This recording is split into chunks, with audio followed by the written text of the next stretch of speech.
doing their streets.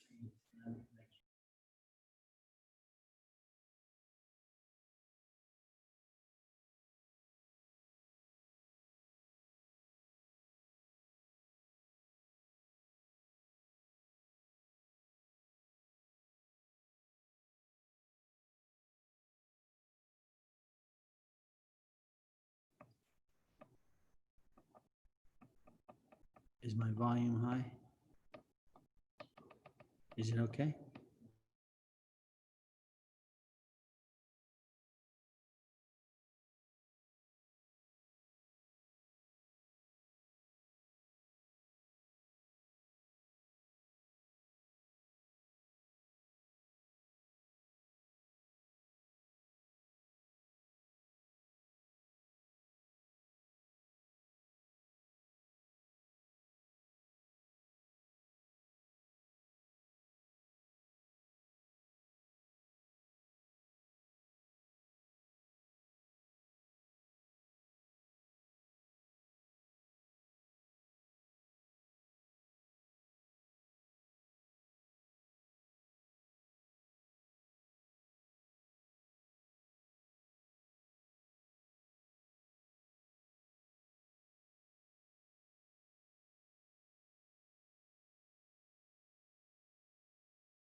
Councillor Peggy Sue Martinez, can you hear us, ma'am? I can hear you, Chair. Thank you. Thank you, Councillor. All righty, good evening, everybody. It is 6:05, Wednesday, July the 8th, and I hereby call this meeting to order. We can have roll call and the determination of a quorum, please. Ms. Victoria? And Ms. Victoria, are you on mute? Let's see.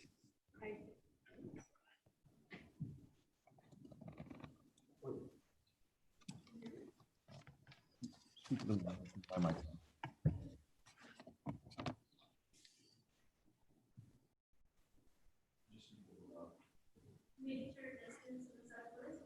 Present. Councillor Martinez. Present. Councillor Peggy Martinez. Present. Councillor Present. Looks like we have a quorum. Thank you all. Move on to the next item on the agenda, which is the approval of the agenda. Councillors? Move to approve. Second. Thank you, councillors. We have a motion from Councillor Manny J. Martinez, as well as a second from Councillor Peggy Sue Martinez. If we can do roll call, please.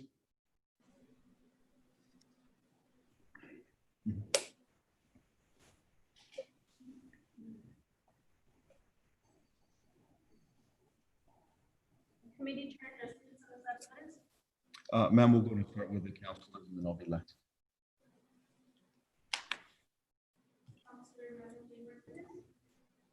For the motion.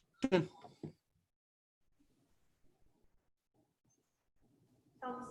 Martinez. For the motion. Councillor John Ritchie. For the motion. Committee Chair Justice For the motion. Thank you all. We will move on to letter C of our agenda, which is public comments. Do we have anybody signed up for public comment? No. Thank you, ma'am. Now we will move on to letter D of our agenda, which is the approval of Public Safety Committee meeting minutes, excuse me. The first one, I know Councillor Peggy Sue Martinez, you had a question regarding the prior committee that was there for that meeting. I do have a email to read from our city clerk, and if you give me just 1 second, I'm gonna have to exit my Zoom for a second. And this comes from Ms. Victoria, and it says that she spoke with City Clerk Melissa Velasquez about the meeting minutes for January the 8th of 2020. She knew that nobody felt comfortable approving the minutes because they were not on the committee at the time, but Melissa said that the committee members still have the authority to approve the minutes. Also, there was no action items were voted on, and if that eases your mind, they do have the voice recordings of the minutes if you'd like to listen to it. So councilors, I will then refer to you all if you have any questions regarding that line item for committee meeting minutes. Since there's no action items on it, it's fine. If it was only reports, that's fine. Okay. Can I get Motion to approve. Thank you, Councilor. Second. All righty. Let the record show that Councilor Peggy Sue Martinez moved to approve and Councilor Richie second. If we can get a roll call vote, please. Councillor J. Martinez. You know, I'm having a hard time hearing you, but I'm Councillor J. Martinez. Approve? Yes. Councillor Peggy Sue Martinez. Did you call on me now? Yes. Councillor Peggy Sue Martinez. Thank you. Yes, in favor. Councillor John Ritchie. There you Yes. go. Committee Chair Justin Salazar Torres. In favor. Thank you. Next item is we have our Public Safety Committee committee meeting minutes for June the 3rd. Councilor. Motion to approve, sir. Second. All righty. Let the record show that Councilor Peggy Sue Martinez motion and the second was from Councilor Manny J. Martinez. If we can get a roll call vote, please. Councillor Manuel J. Martinez. For the motion? Councillor Peggy Sue Martinez. In favor. Councillor John Ritchie. In favor.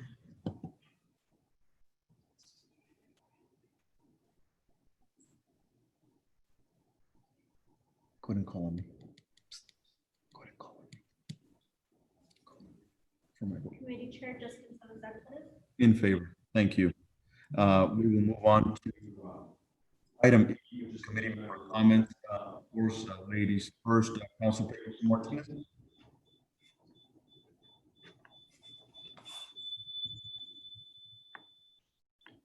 We're gonna have to lower that one just a bit.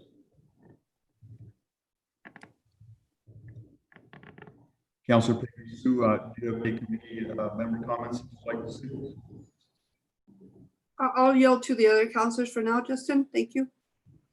Thank you, ma'am. Councilor Manny Martinez. Thank you, Councilor. I just want to thank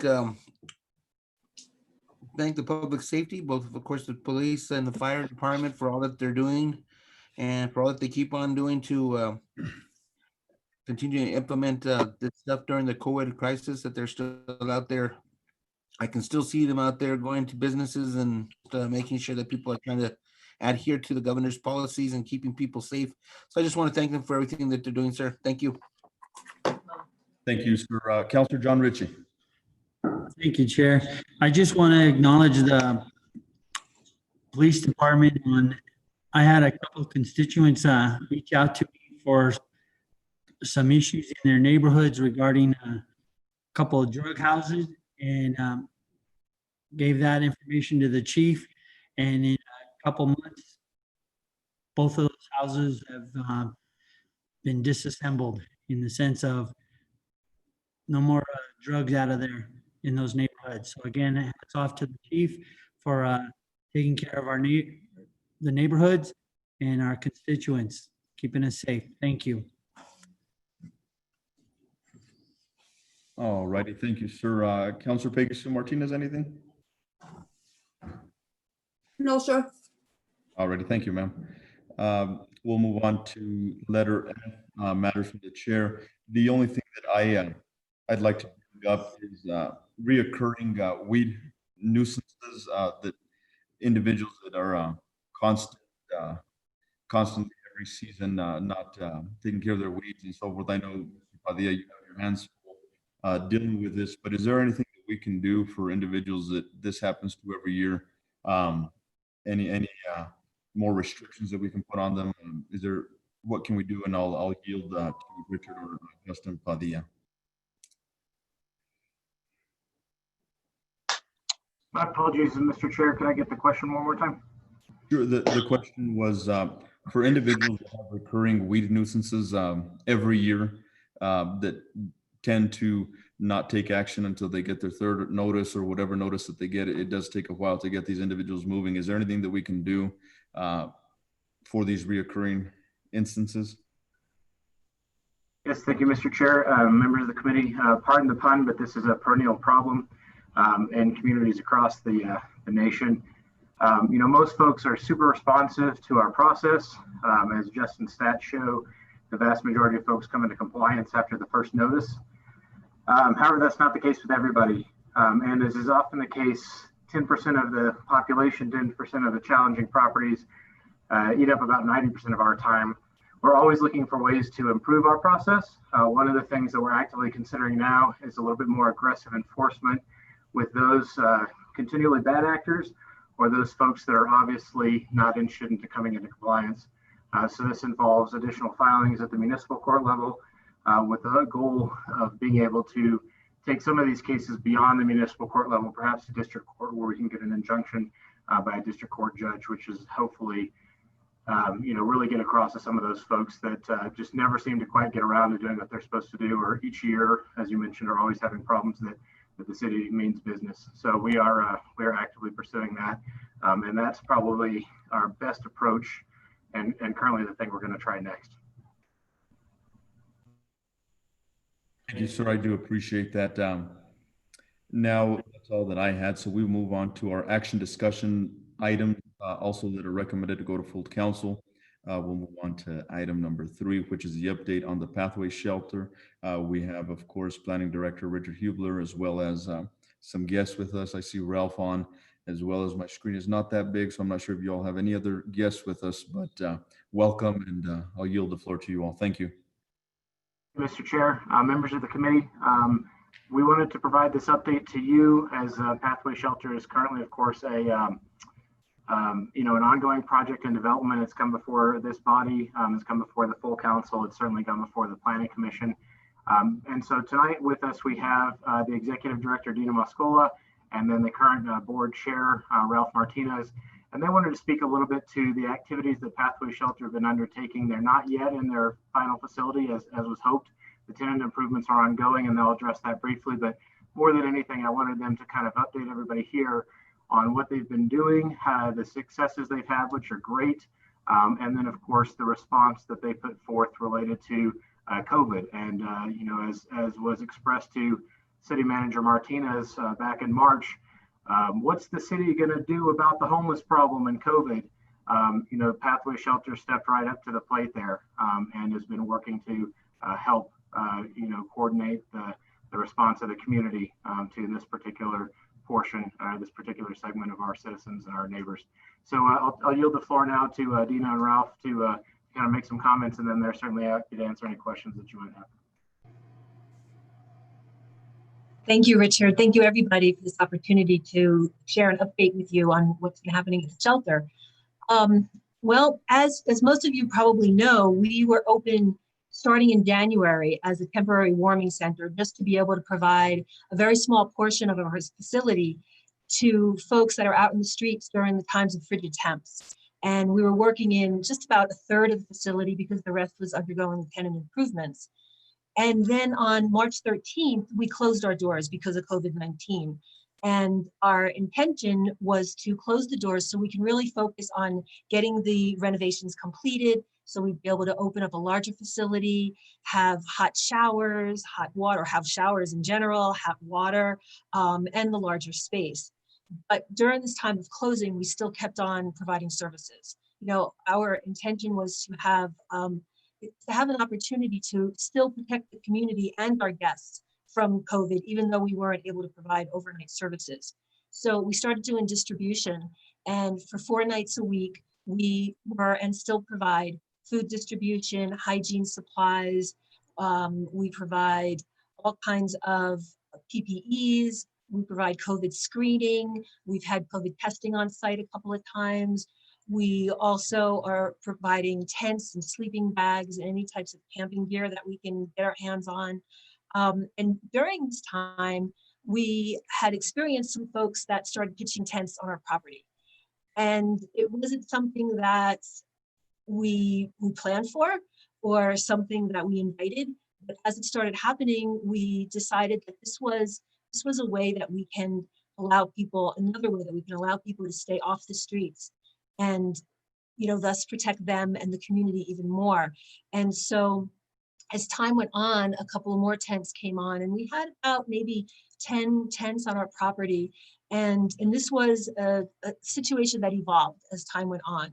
Something that we got more strict on as time went on. We worked closely with the police department. We had very strict contracts that we had everybody sign. And we also held people very accountable to those contracts. So anybody that was not falling in lines of the guidelines that we put forth, they were asked to leave. There were some eviction notices. A couple of times people needed to be escorted off, but we wanted to make sure that we kept as much order as we can on the property to keep everybody safe and to keep things structured as possible.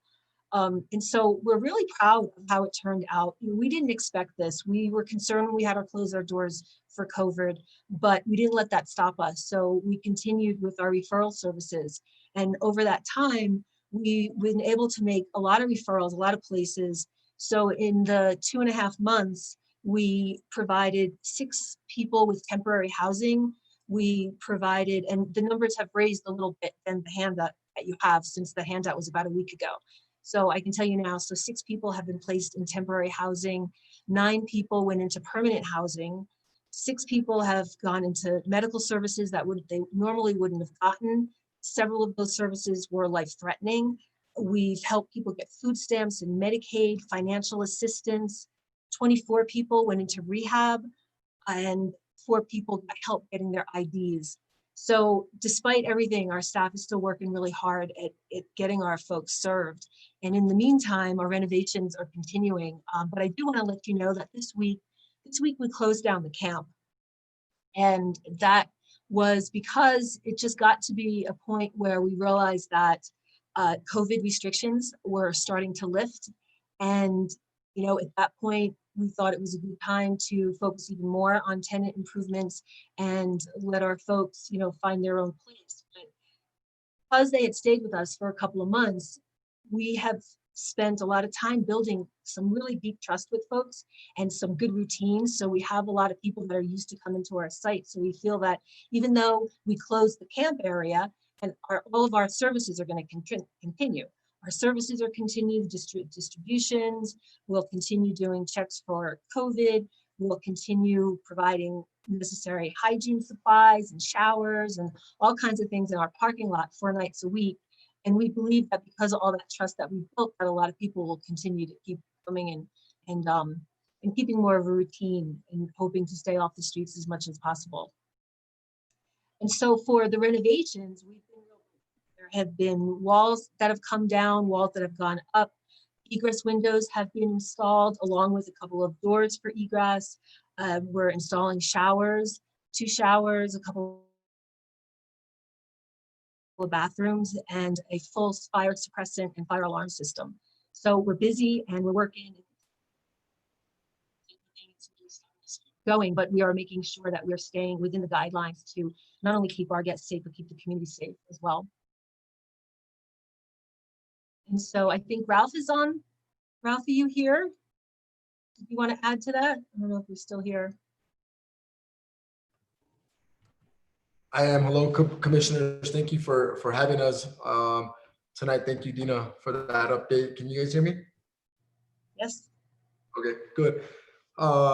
Yeah, I just want to reiterate a little bit of what Dina said. And, you know, we've been blessed to be able to serve this population in a time of need when organizations just like ours across the nation didn't know what to do. When COVID hit, Dina quickly jumped on conference webinars and Zoom meetings with organizations that dealt with homelessness across the nation, and everybody felt like they were sucker punched. They didn't know what to do, and so every organization throughout the nation were doing things a little bit different according to their area. I know that there was areas that had spaces that could act as quarantine centers, and they were utilizing them. There was organizations that already had long-lasting homeless shelters that they were using. There was some areas that had homeless shelters, but at the time that COVID really hit, their facility wasn't qualified to act as a quarantine center, so they had to empty them out and find alternative places for these individuals to go. And we did a lot of research into what everyone else was doing, and then we looked back at ourselves and we said, what can we do as Espanola Valley and the environment that we're in, and what can we do with what we have right now? And like Dina said, you know, in the beginning when we signed the lease, we opened up the Pathway Shelter as a warming center until we can get our permits to start the construction inside of the building. And we were letting our guests know at the time that that we were waiting for our permit to get approved. And once we got that permit approved, then we would have to shut down temporarily in order for the renovations to happen. During that time, we had invited many different individuals into the shelter to get a better idea of what we needed as far as code was concerned. And at the time, before we got approved for our tenant improvement permit, we were told that we would need to put 3 egress windows in. Now, I'm not too sure if you guys are aware, but the building that we're in is solid brick wall. And so we thought, wow, this is going to be a really big hurdle. And so we were able to cross that hurdle and get those egress windows in and start some construction on the inside. And then the state fire marshal, once we got our permit, he asked us if he can go in, or he let us know that he had to go in order to do his evaluation. And when the state fire marshal went in, he let us know that we would need to put a couple different things. One of them was a fire suppressant system, which is a sprinkler system, being that it's going to occupy individuals. And the second thing was a fire alarm system with the hand pull stations. And so up until that point, we had no idea that that these were going to be hurdles that we were going to have to jump. And they've been really big hurdles. And I want to give a lot of credit to Mateo Pacino from Avanu Construction, because he's been vetting out the details very thoroughly and diligently, and working things out, not only with the state fire marshal, but with the building owner, the designer, the ones who are getting contracted to do the work. So there's a lot of behind the curtain work that needed to be done with these 2 unexpected hurdles. At the same time, you know, COVID hit. We decided to start doing our distribution services. Individuals quickly found our parking lot as a comfort space, and we appreciated that. And so we allowed that to happen. Like Miss Dina mentioned, as it started to evolve, so did our structure of the quarantine camp. In the beginning of the quarantine camp, individuals were coming in, and we would allow them, if they found a safe spot, as long as they were social distance, we would allow that to happen. And then it got to a point where we kind of started to get a lot of individuals coming in. So me and Dina got together and we said, okay, I think it's time that we restructure this. And so myself and a few other individuals went in, and we spent 10 hours in there creating designated campsites. We cleaned out these campsites. We made them look really, really nice. And we let all our guests know we are going to have to shift to these designated campsites. I asked Dina if she can come up with a camping agreement in order for these individuals to take a look at, and so that they can know the rules, the do's and the don'ts for each campsite. And so she did. And I talked with the guests along the whole time. I was keeping them prepared, keeping them informed as far as what was taking place.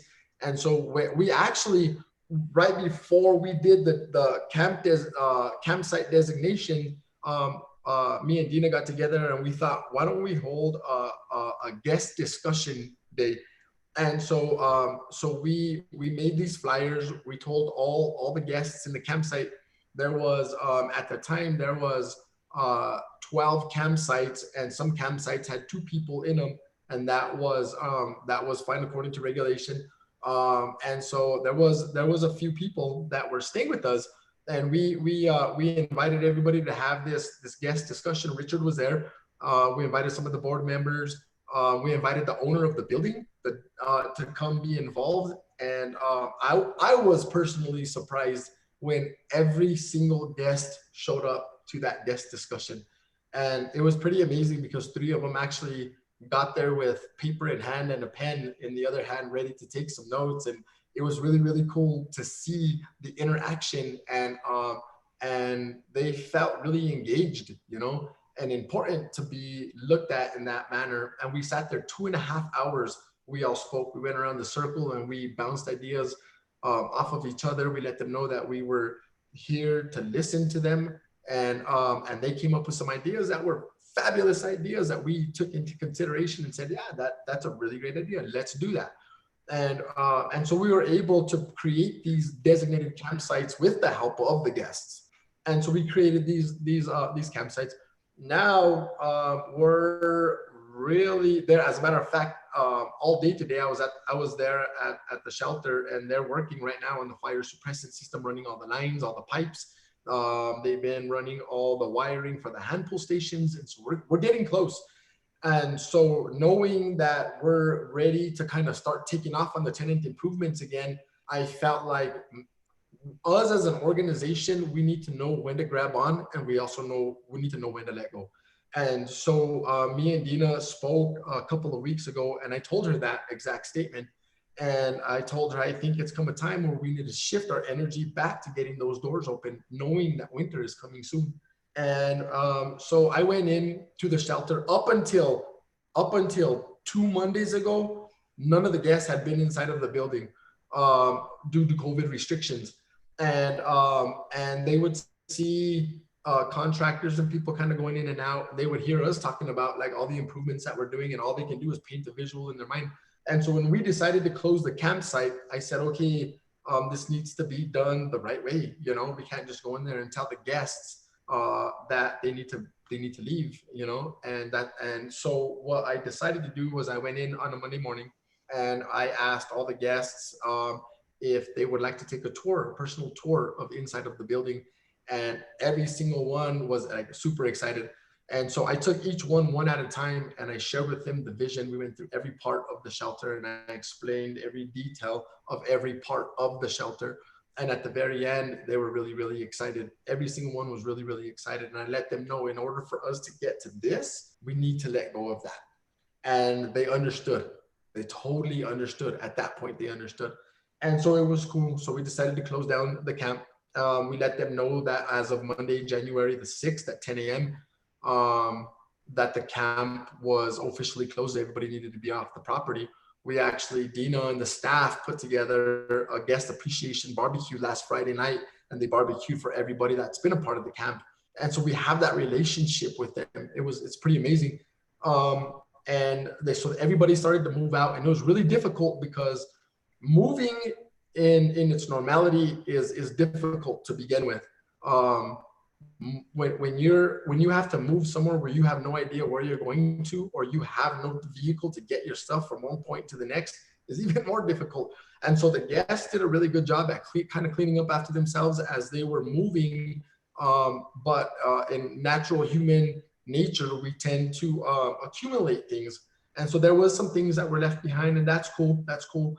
But we went in today and we did a really deep cleaning of the whole parking lot. And we invited some of the guests. We said, you know, if you guys want to come on Wednesday morning, we're going to start at 8 a.m. No pressure. If you want, you could. I was surprised. 7 of our guests showed up at 8 o'clock in the morning to help us. We had seven of our guests and 4 community members and myself that showed up to do a deep cleaning within that parking lot. And it was just cool to watch them take initiative in certain ways. And so we got that taken care of. And so it's been good. Our team works around the clock, and I kind of want to just give Dina some kudos and our team, because they don't stop at 5 o'clock. They haven't stopped at 5 o'clock. It can be 10 o'clock, 11 o'clock, 12 o'clock, 1 o'clock, 2 o'clock in the morning, and they have their phones on and ready to answer to serve. And that's how we've been running our show. So it's just, I feel really honored to be a part of that shared love that the director and the staff have for the work that we do. And we look forward to continuing this work. And I thank you guys for taking the time to hear us out and to give this update. And we look forward to getting those doors open. And I want to extend an invitation to any one of you guys. If you guys want to go be a part of a personal tour, I would love to personally give you that tour and share with you guys the vision and let you guys kind of see what's been done, what we're doing, and what we look forward to doing. And if anyone ever wants to take advantage of that, get a hold of me. Thank you. Thank you, Ralph and Dina. I will yield the floor to any councillors that may have any questions or comments regarding the update on the pathway shelter. Councillor John Ritchie. Thank you, Chair. I just wanted to say thank you for all the work you guys have been doing. And imagine you've partially been open, and you've said again how many you went to treatment, that you assigned to a treatment facility? How many? I believe your mic's. About 24, I think, was the most recent number. 24, and you're partially open. Imagine when you're at full capacity and everybody knows what you're able to offer. Incredible. So again, Thank you. the vision was going to be successful, and with all your hard work, you're going to prove it. And thank you again, and God bless you guys for all your efforts and for our community. Thank you. Thank you, Councillor Ritchie. Councillor Manny Martinez, any questions, comments? Thank you, Councillor. I just want to thank you, Ralph, you and your team. You guys are doing an incredible job. I know you and I spoke a while back, and I just want to thank you for all that you guys are doing. I think this is something that's been long overdue for a lot of our residents and a lot of people that come to visit this valley. Again, we're a very giving valley, and that's what I hear why a lot of people come to Espanola. And this is just proving it even more so, as far as the open heart that this community has. I also want to really thank PMI for that rather large donation that they gave your way. I know that's going to be well spent, and will really help our community members that are probably in the most dire need right now.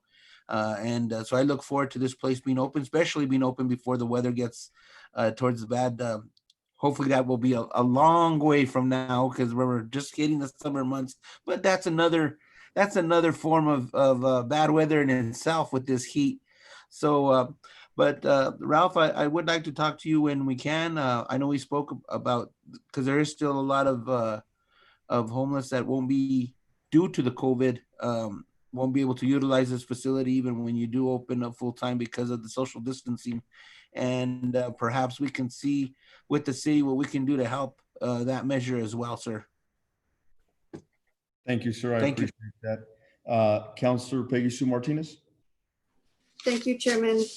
Yes, I want to congratulate Ralph and the board and the staff, Dina, and everybody involved in this initiative. I think that they have seen their share of setbacks along the way.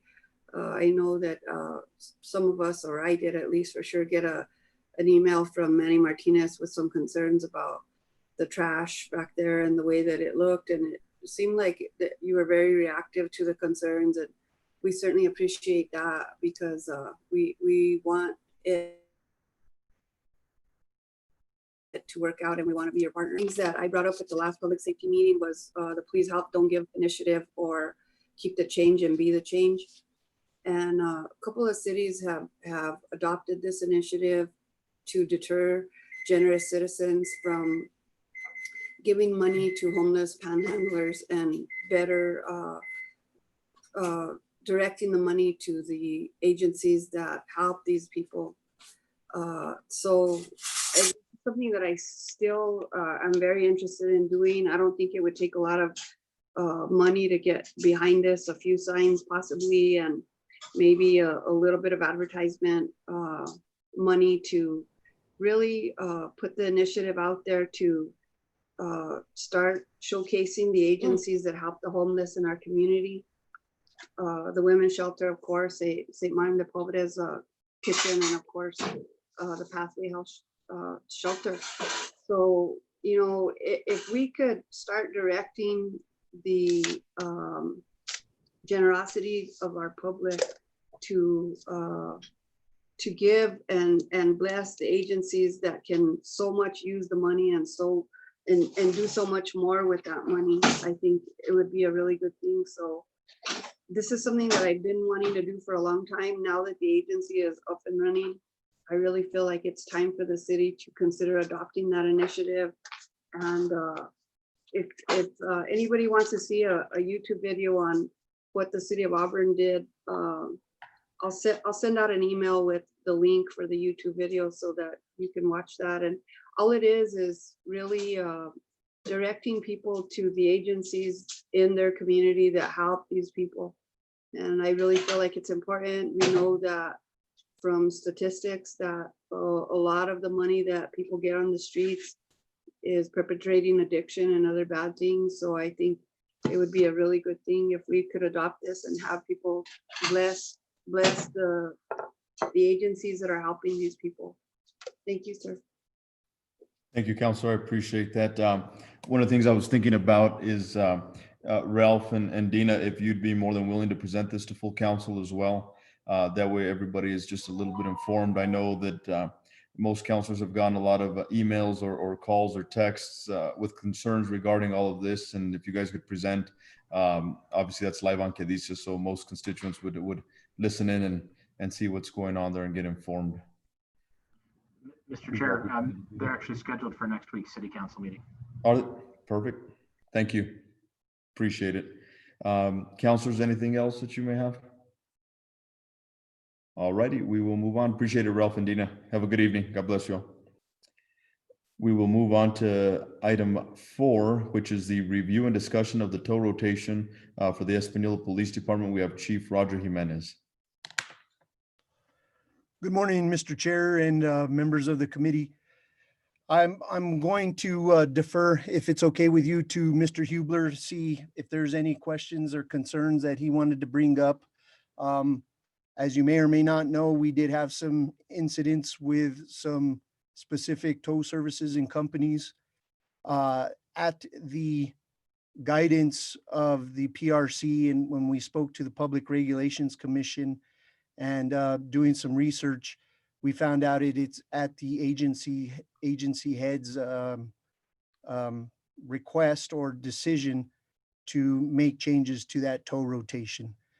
So I'm open for any questions, and Richard, if you want to chime in, you're welcome to do so. Thank you, Chief. Mr. Chair, members of the committee. So yeah, this came to a head recently as a couple tow companies in town interfered with the city's capacity to carry out the Clean and Lean program.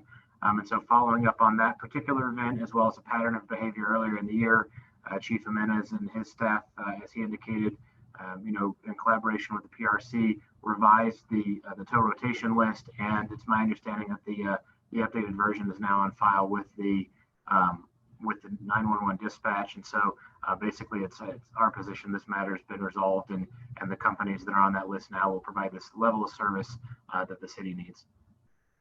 I have nothing further. Okay, sounds good. Councilors, do you have any questions, comments regarding this line item that was brought before us? Right here, sir. Councilor Manny Martinez?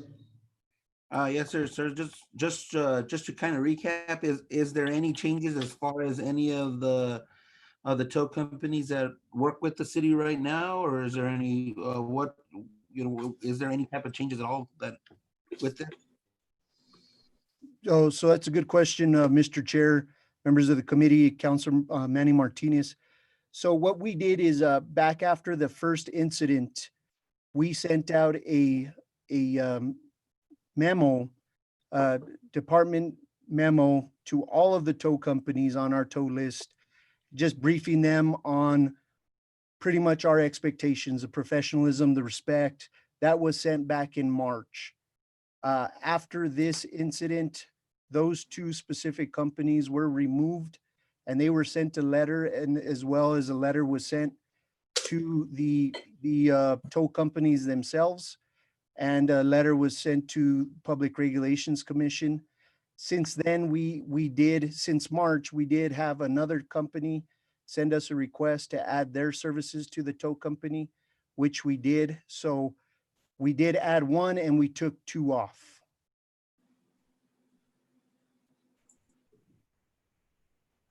Any other questions for me, sir?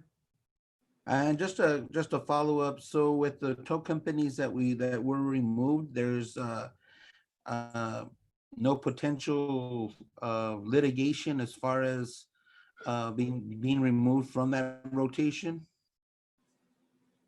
Mr. Chair, councilors of the committee, Councillor Martinez. No, sir, there's no litigation. It is up to the agency and the agency head, whoever they want to deem appropriate, or whoever they want to add and remove from the list at any time. They can do that without any reason or any cause. But we went ahead and gave them a notice in March after the first incident to everybody. So we're not pinpointing anybody. And then after the second incident, we did remove them off the list and then notified them and gave them another copy of the first memo. I do have a question, Chief. So what does a tow company have to do to get back on the list? I know you said two were removed, but what good faith, what good gesture, what does one have to do to get back on this list? And I see Richard as well with his hand up. So once the Chief's done with that question, Richard, the floor is yours. Thank you, sir. Mr. Chair, members of the committee. So right now, we don't have a specific system in place, but we're willing to work with these tow companies. I did leave my contact information if they're willing to speak to us and reach out to us. I have not received any phone calls as of yet, but I would guess, something in the realm of, 6 months or a year of being off the list, and showing us the good faith that they're willing to cooperate and respect and be professional with our city workers. I think that would be appropriate. But I'm open to suggestions. There is no set system in place. We do have some things that we're looking at, but as of yet, sir, there's nothing right now. Okay, Richard. Yeah, I just wanted to clarify a little bit about tow companies. So this does not in any way hamper the ability of any of these tow companies to continue to provide service. Tow companies are regulated by the PRC, as we've indicated, and in fact, some of these recovery response calls, when they're called out by the PD or the fire or the city in general, have prices that are set by the PRC as well. So they do give the communities the ability to manage how they want to do that. Some communities, I understand, have gone through, kind of some sort of competitive process to select a small number or even maybe an individual tow company to provide service to their municipality. Other communities like ours, it's my understanding, our past history has kind of been to include everybody that wanted to provide that service on our rotation. And that certainly, I think, has not changed, other than the fact that, as Chief indicated, we do have some expectations about how these individuals, these companies, and the larger sense, and then of course their operators, drivers, interact with our staff, and that's what started this kind of thing, and ultimately that's what kind of changed to get these two companies off the list. But I think, as the Chief indicated, there's no reason that we wouldn't be able to add folks onto the list, as we did already with that new tow company or other tow companies that come into business. And definitely, these tow companies are still in business in every other way. It's just that they're not getting the business. I was wondering what the big deal was. Sure. Councillor Richie. Thank you, Chair.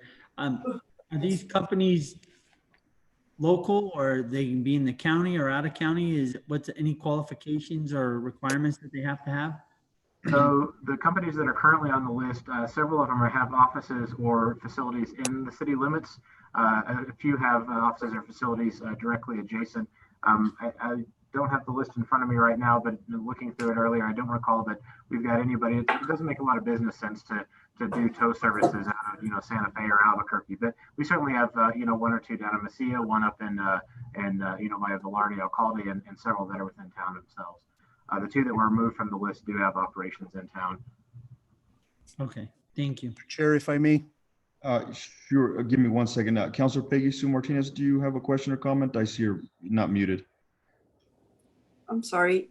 I don't have a question. I'm just curious about what happened. I mean, there's a lot of ambiguity behind this, and I don't know exactly what's going on and what brought this on, of course, but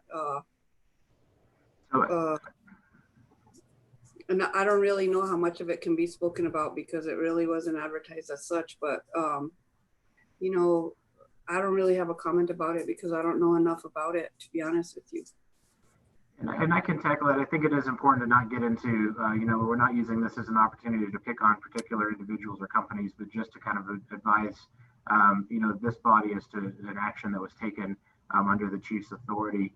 The pattern of behavior that the chief referenced early in the year was just unprofessional behavior. And then the most recent incident was actually a failure to tow a vehicle off of one of our clean and lean properties. So in other words, to basically not provide the service that they were requested to provide.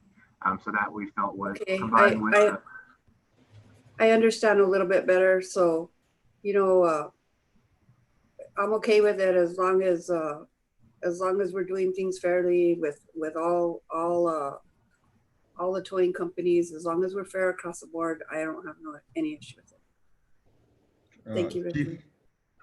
Thank you, Mr. Chair, members of the committee. I just wanted to follow up on Councillor Ritchie's question. So per our policy, it says that the tow company must have their storage facility within 15 miles of the city limits of the Espanola. So that's how they are allowed or vetted, if you will, to be a part of our rotation, sir. And Councillor Martinez or any councillor, anytime you all have any questions, I would be more than happy to explain some of these incidents or concerns. Feel free to reach me. Thank you. Thank you, Chief. So I have a little bit of a follow-up in concern with what Councilor Peggy Sue Martinez, as long as we're being fair and so forth. For the record, I know that individuals still, if they run into a situation where, one of their vehicles is going to be towed, et cetera, they can still request that those tow companies that were taken off still provide the service, correct? Absolutely, sir. Okay. And then as well as a little bit of checks and balances. So I think this is a beautiful opportunity for us to get some sort of policy, some sort of a guidance in place, just so we have some checks and balances with this at hand. That would be great. Yes, sir. And just so you know, every agency that I've worked for is pretty much the same. It's at the chief's discretion, because as you may or may not know, it depends on the services that are being rendered and the time that they are being dispatched, and if they're responding in a timely manner. So, those all are kind of taken into consideration. And just so we weren't accused of picking or being unfair, what we did, instead of sending a memo just to those specific tow companies, we sent everybody the memo that is on our tow rotation, giving them ample opportunity to call us, to put them on notice that, what our expectations are, what we're going to look for in their services. And that was back in March, and we never received any phone calls.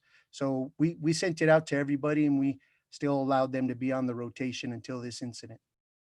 Perfect. Thank you, Chief. Councilor Manny Martinez. Thank you, Chair. I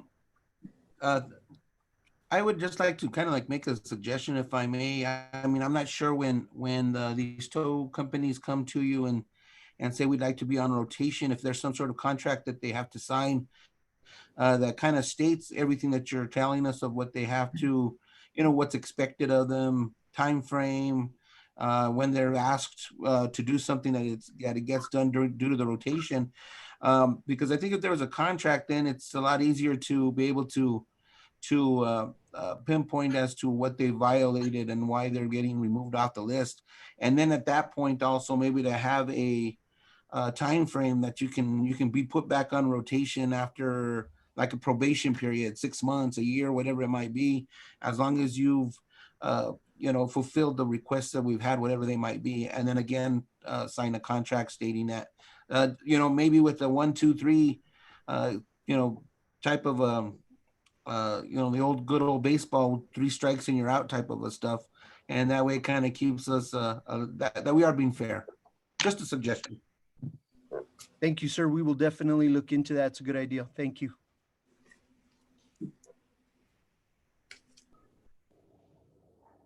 Thank you, everybody. Councilors, any follow-up questions, concerns regarding this? All righty. Thank you all. Thank you, Chief, and thank you, Richard. Appreciate that.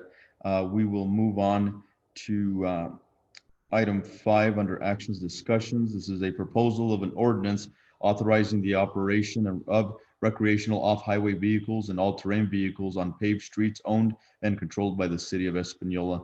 We have with us, Chief, the floor is yours again. Thank you.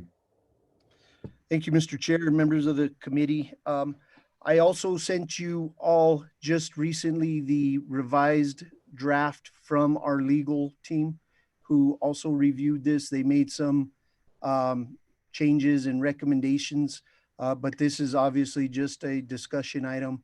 So I'm open for any questions. That we did receive this format from the city of Taos and Taos County, who implemented this not to, I think, 2016. So any questions? Perfect. And I have a question, sir. Yes, to Councilor Peggy Sue Martinez. Thank you. So my concern is it says all-terrain vehicles. So does that include 4-wheelers of any kind without any type of roll bar or anything like that? Mr. Chair, members of the committee, Councilor Peggy Sue Martinez. Right now we do have an ordinance. We have an ordinance right now for ATVs. That one was for straddled vehicles, such as ATVs like 4-wheelers, and they had to be less than 1,000 pounds. As you know now, they have these UTVs and they call them side-by-sides and razors. And so this is something that Mr. Chair wanted to be part of a discussion, but as it stands, yes, ma'am, as you can see on page 3, on the vehicles, they list the number of different options. Like number 2, vehicle has to have brakes, mirror, and mufflers, valid driver's license. So it goes on to kind of describe the different requirements that we're looking for. If somebody could please scroll up, because I didn't get the email with this agenda or the invite. So, and I see my name was on the list when I got it now, but I'd never received it. So, Yeah, sure. Okay. Is it there, Councilor Peggy Sue? Can you see it now? yeah, I can see it. So, Okay. so it's all off-highway vehicles, all-terrain vehicles may operate on paved streets. 1 or more taillights, anything about blinkers at all.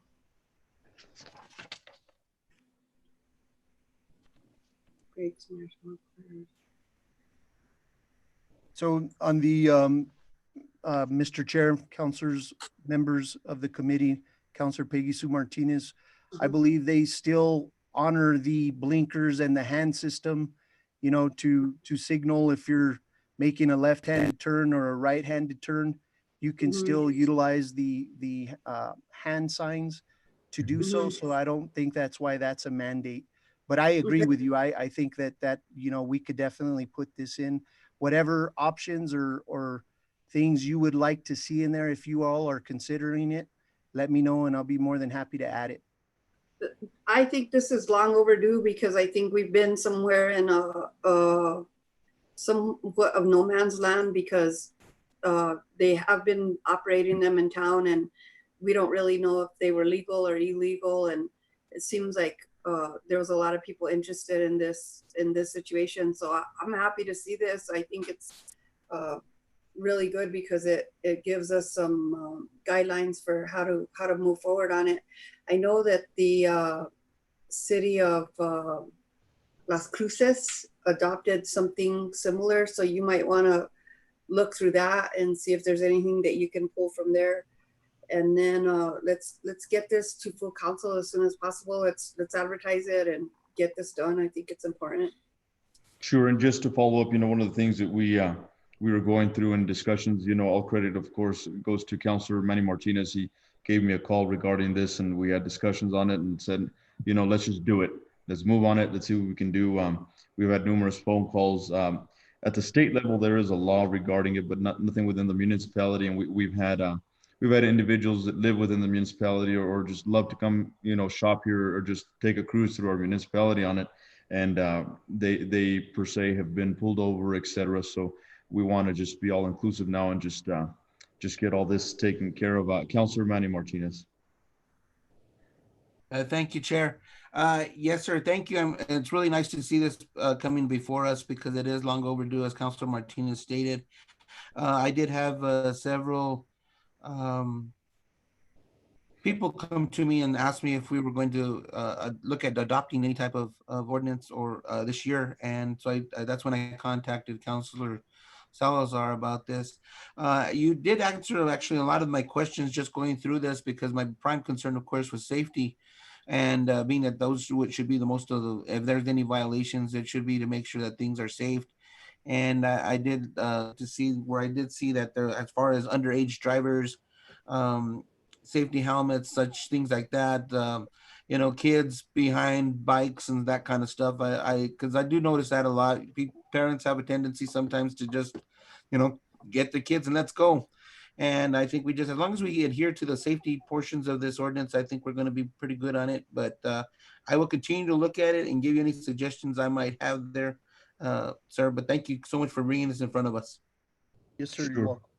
And I will, I'll just touch base a little bit. I think of, with the turn signals and so forth, I think of former Councilor Pedro Valdez, and I think of the mayor, and I think of myself when we had our Harleys. I think Councilor Richie with our Harleys. So many people do still obliged by the hand signals and so forth. So that's something to look at. We don't want to hinder those that do ride motorcycles within our municipality. But I would say, let's go ahead and move forward. As Councilor Peggy Sue Martinez said, Chief, go ahead and look at the ordinance that I believe Las Cruces just did. And if we can have this as a discussion item to move forward with the ordinance and advertisements on our next city council meeting, that would be great. Chair, I have a question. This is Judge Salazar. Judge, the floor is yours, Honorable. Thank you, Mr. Chair and members of the Public Safety and Chief Jimenez. I want to dive down into this so that everybody has a crystal clear understanding of this ordinance. The Uniform Traffic Ordinance is something that the city of Espanola follows. The city of Espanola does not. The city of Espanola can follow state statute, but in order to file complaints in the Espanola Municipal Court, it's under the Uniform Traffic Ordinance.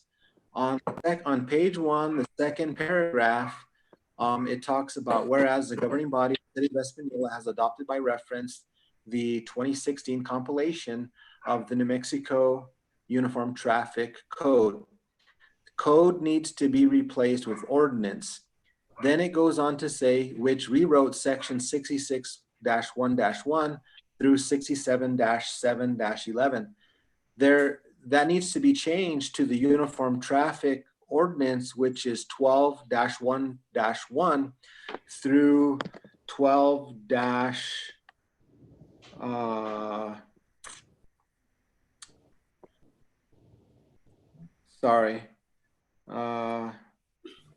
12, I think it goes to Article 13. So it would be 12-1-1 dash 13 dash whatever the last article in 13 is.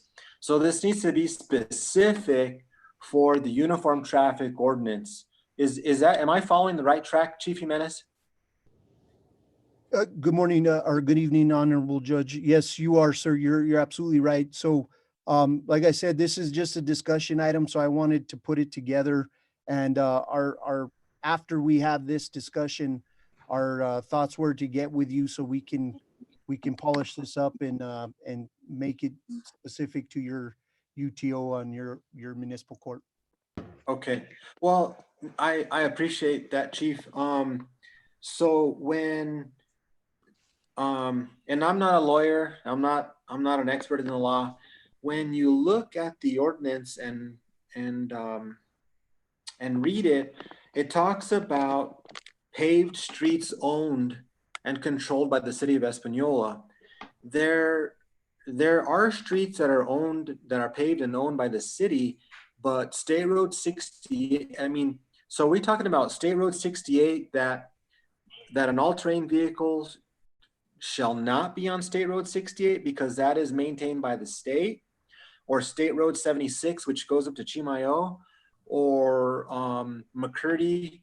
McCurdy is also a state road. I forget what the McCurdy is, but are we saying that ATVs or off-highway vehicles shall not be on those roads? Yes, sir. So,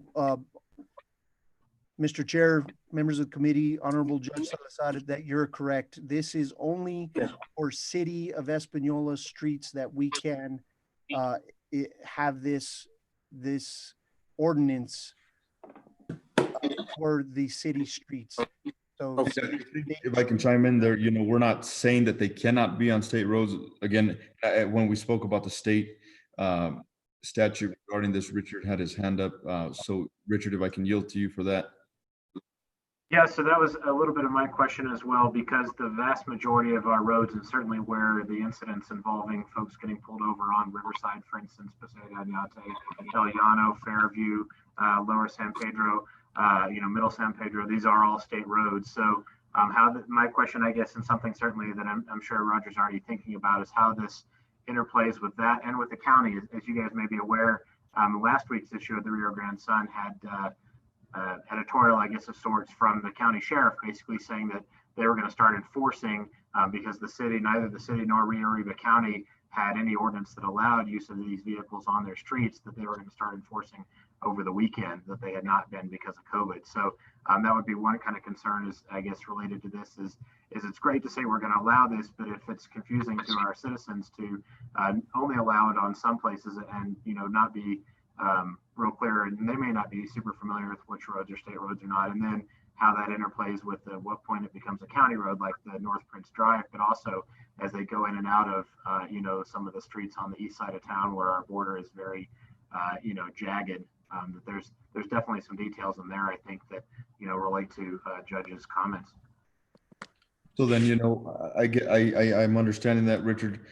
Thank you for that clarification. So then, one of the things that maybe it doesn't have to be as big as we're making it. One of the things that just popped to mind is a sanctuary city for something like this. Just curious what everybody's thoughts are. Like I said, this was brought before us. Now we're having a discussion. This is just a discussion item. Legal is reviewing it. Mr. Chair, if I can follow up when you're. Sure, go ahead, I'll yield. Thank you, Mr. Chair. There is already an ordinance adopted by the city of Espanola for recreational off-highway vehicles. There's already an ordinance in effect, and it is against the law for off-highway vehicles to go down Riverside Drive, to go down State Road 68, 84 to 85. It is against the law. It was created probably maybe 2 years ago as part of the UTO, the Uniform Traffic Ordinance, that is created and published by the New Mexico Municipal League. So the New Mexico Municipal League is truly the expert on with this ordinance. We already have the ordinance. It's already adopted. It's already in the books.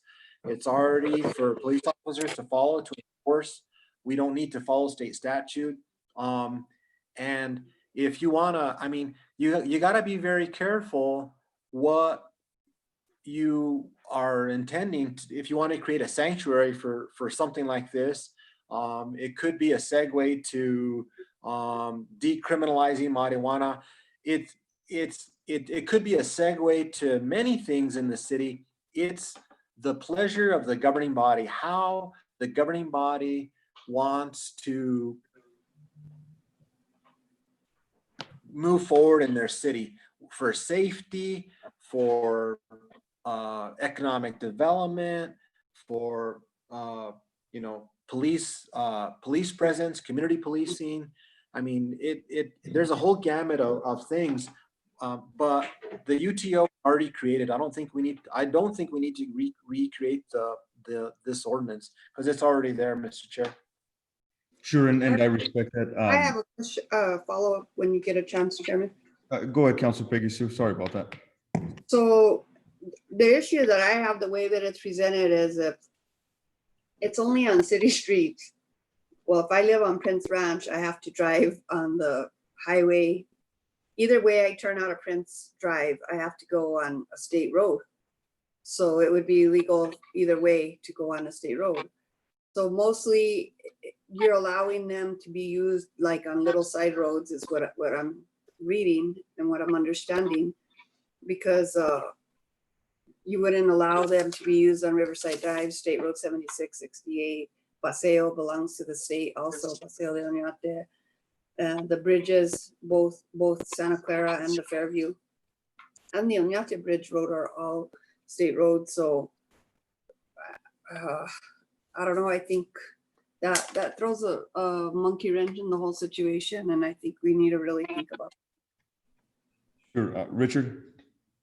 Say, it sounds to me like the will of the council, at least those of you on this body, is to figure out a way to allow broader use of these on whatever authority we have. And the state law, as Judge indicated, the city's able to adjust and make some ordinances within our jurisdiction. And I think if that's the interest that this body has, that's certainly the direction that Chief Jimenez can take to the attorneys and say, okay, here's all the details, here's the concerns that were expressed, here's the tricky bits about all these state roads. What can we do? What can't we do? And come up with something and either bring back to this body, or if you guys think it's okay to go to full council, bring to the full council that does your will, that tries to expand the ability of folks to utilize these things throughout the city to whatever extent we can, and decide at that point we'll have some clearer answers on some of these details, and maybe it'll not be worth it to try and pass an ordinance that doesn't allow anybody to use these vehicles on Riverside, Paseo, Fairview, etc.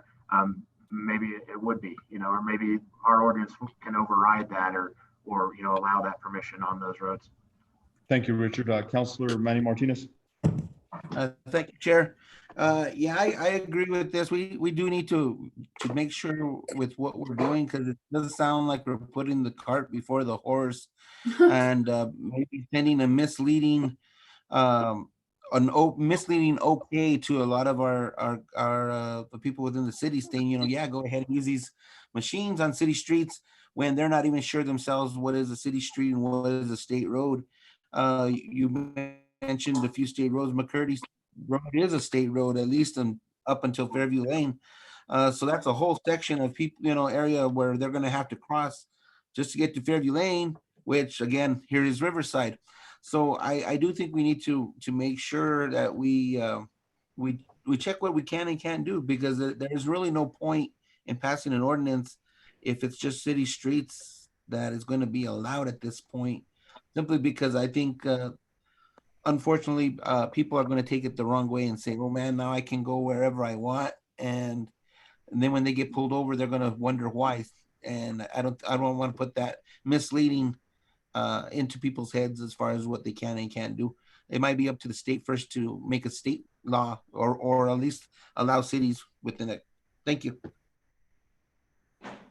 Mr. Chair, Thank you, Chair. Yeah, I think it'll be very confusing for our constituents of you can't be on Riverside, and that'd be their major artery that most of them would want to be on. And again, if we have an ordinance that can override for allowing us to allow them within city limits on Riverside, but does that also prevent the state from enforcing state rules? So we really have to look at this to make sure, and it might not be able to be implemented because of all the constraints. Again, and then having a chart out, have to send a chart out to everybody to say what streets you can be on and can't. And in my neighborhood, I'd only have one road and basically my own street, and that's it. I wouldn't be able to go out anywhere else. So we're really gonna have to take this back to the table and look at it before we go any further. Mr. Chair, if I may. Chief? So the one thing that we need to be mindful is that city ordinances, they can be less strict or they can be more strict, but not less lenient than state law. So those are one things that we have to be mindful of. And also remember that a lot of these cities that have adopted these ordinances don't have two main veins of highways going through their city like we do. You know, most of the cities that implemented them were Taos, Red River, you know, Chama, some of these smaller towns, like I said, that don't have these main thoroughways. So, you know, those are other things that we need to think about. That's why we only put city roads, because we don't have jurisdiction over the state highways, obviously. So. Thank you, Chief. So my next question then therefore will be, is councilors, it's your prerogative. Would you like to bring this back to the table for discussion, or have we answered all our questions? And I'll go one by one. This is not an action item. This is just for us to discuss whether you want to discuss this again. Councilor Peggy Sue Martinez.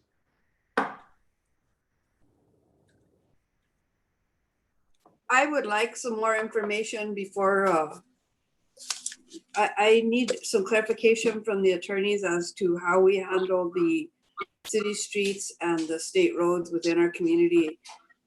And after I get some answer on that, then I think I could make a better decision. Thank you, Chairman. Thank you, Councilor Peggy Sue. Councilor Manny Martinez. Thank you, Chair. I agree with Councilor Martinez. I think we do need more clarity from our attorney and also from the state as to what we can and can't do, especially since we do have so many state roads that are interceding in our city. There, thank you. Thank you, Councilor Manny. Councilor Ritchie. Likewise, like I said, this has to go back and clarify what we can authorize and what we can't. And if we're going to confuse our constituents, it might not happen. Chair, if I can have the last word on this before you move to the next agenda. Sure, sure, Honorable Judge. If you're ready, Honorable Chairman and members of the committee and Chief Jimenez, this could be a simple solution where on June 1st, you repeal the ordinance, the UTO, and you sell permits for $250, and these people, you temporarily repeal it, you sell a permit on June 1st that they can drive their bikes in Espanola or their off-highway vehicles June, July, and August, and they buy maybe $100 a month, you know, $100 for whatever, X amount, $2, and you repeal it for the summer, and you do education, you make a brochure, you make a colorful brochure, you can say razors are allowed, Polarises are allowed, blah, blah, blah. You have pictures, you have a guide, and you can I think a city can repeal an ordinance and then re-adopt it. You put a you know, a sunset or a whatever you want to call it, and I could be wrong, but there's a way to work this. I mean, we're in a rural community. I mean, 31 Mile is right by Del Norte Credit Union. You can be in the mountains in a minute. We are in a rural community, so maybe to try and work with people that won't abuse this. But where there's a will, there's a way. Maybe for the summer months, I don't know. We can really explore this and make it creative for our community. Thank you, Judge. And, I know you didn't take too kind to my sanctuary city comment, but, during these dates and times and months, we can with, at the chief's discretion and prerogative, if, during these days and months as a sanctuary city for, razors, et cetera, from, like you said, April through August, et cetera, we will not enforce or pull you over. Maybe it's a simple fix like that. We don't need to get as crazy as an ordinance change or anything like that. But I think Chief Jimenez, I think you've been instructed by my fellow councilors to get a little bit more information. Councilor Rich, I see you through do you have a question, comment? Yeah, I just want to follow up. I mean, Judge, that was a good idea. I like that if it, made it seasonal, but the big question is state highway. And if we allow people, we say they can be on state highways and it's not approved by the state and the state police can enforce it. We're just setting up our constituents, confusing them. So we just got to see what we are allowed to do on state highways. That's our state roads, and that's the number one question. So until that's answered, your idea is very good. We just got to see what's allowable for state highways. Thank you. Thank you, Councilor Ritchie. Councilor Manny Martinez, I see your hand up. Thank you, Mr. Chair. I just have a quick question. I mean, I know not until we get more clarification from the state can we move forward with this. And I would like to move forward with this and see how we can help our constituents that do enjoy utilizing these vehicles. But my question is for right now, should a person drive a vehicle through a town, what is the punishment for that right now? Is it like a speeding ticket, or what are the consequences if a person does get pulled over driving such a vehicle within city limits? You want to answer that, Rich? My understanding that it's a $261 fine. Is there any type of arrest, or is it just I mean, basically you get a ticket and you got to go pay? Is that what it would be? Mr. Chair and Mayor Pro Tem, I'm sorry, you're not. Sorry about that. No. Martinez. If you're enforcing the UTO, it's a $100 fine. I will double check. I can email you tomorrow. Also want to work with Chief Jimenez, and I know Lieutenant Richard Trujillo was on Cadice talking about this ordinance, and I mean, I look forward to working with Chief Jimenez and his lieutenants or the deputy chief to kind of get this get a handle on this, because we already have an ordinance on it, and I mean, I believe it's $100 though. State statute may be more, but I think uniform traffic ordinance is $100. Okay, I know that some of the concerns I've had is, of course, that people think they're going to be hauled off to jail, if they're in town, not just a ticket. I mean, I'm not going to say just a ticket, because even $100, that's a good chunk of change. But I think that's a concern, is that they're going to be actually, vehicles be towed, they'll be sent off, going through the system, that kind of stuff. And I just want to see if there was a clarification, if we're looking more at a citation with a penalty of a fine type of a situation. If I could follow up, the Uniform Traffic Ordinance 12-12-1.1 maximum penalty, it says unless another penalty is expressly provided in this ordinance or otherwise provided by state law, every person convicted of a violation of any provision of the ordinance shall be punished with a fine not more than $300. So it's $0 to $300, or by imprisonment of not more than 90 days, or both. So it's $0 to $300 and 0 to 90 days in jail per the Uniform Traffic Ordinance. When you look up the penalties on Article 12 on the UTO. And by the way, we need to get the city clerk to advertise the UTO on the City of Espanola website. We need a direct link to our UTO. Please. Thank you, Victoria. Mr. Chair, If I may, Chair, I Councillor mean, Manny Martinez. listening to, the amounts and of course the possibility of 0 to 90 days. And we're all talking about just because somebody decided to go for a ride to Sonic and grab a Coke on their side by side, we really need to work on this, sir, and see what we can do to come up with some sort of ordinance and guidance through the state to see what we can and can't do. But we got to do something about that, sir. Thank you. Correct, I Chair, agree. one more thing, Mr. Chair. Chief, floor's yours. So the state statute has from $0 to $200 for the penalty assessment, and they have it in 4 different class of violations. So there's anywhere from $10 citations all the way up to $200 citations or penalties, depending on the violations.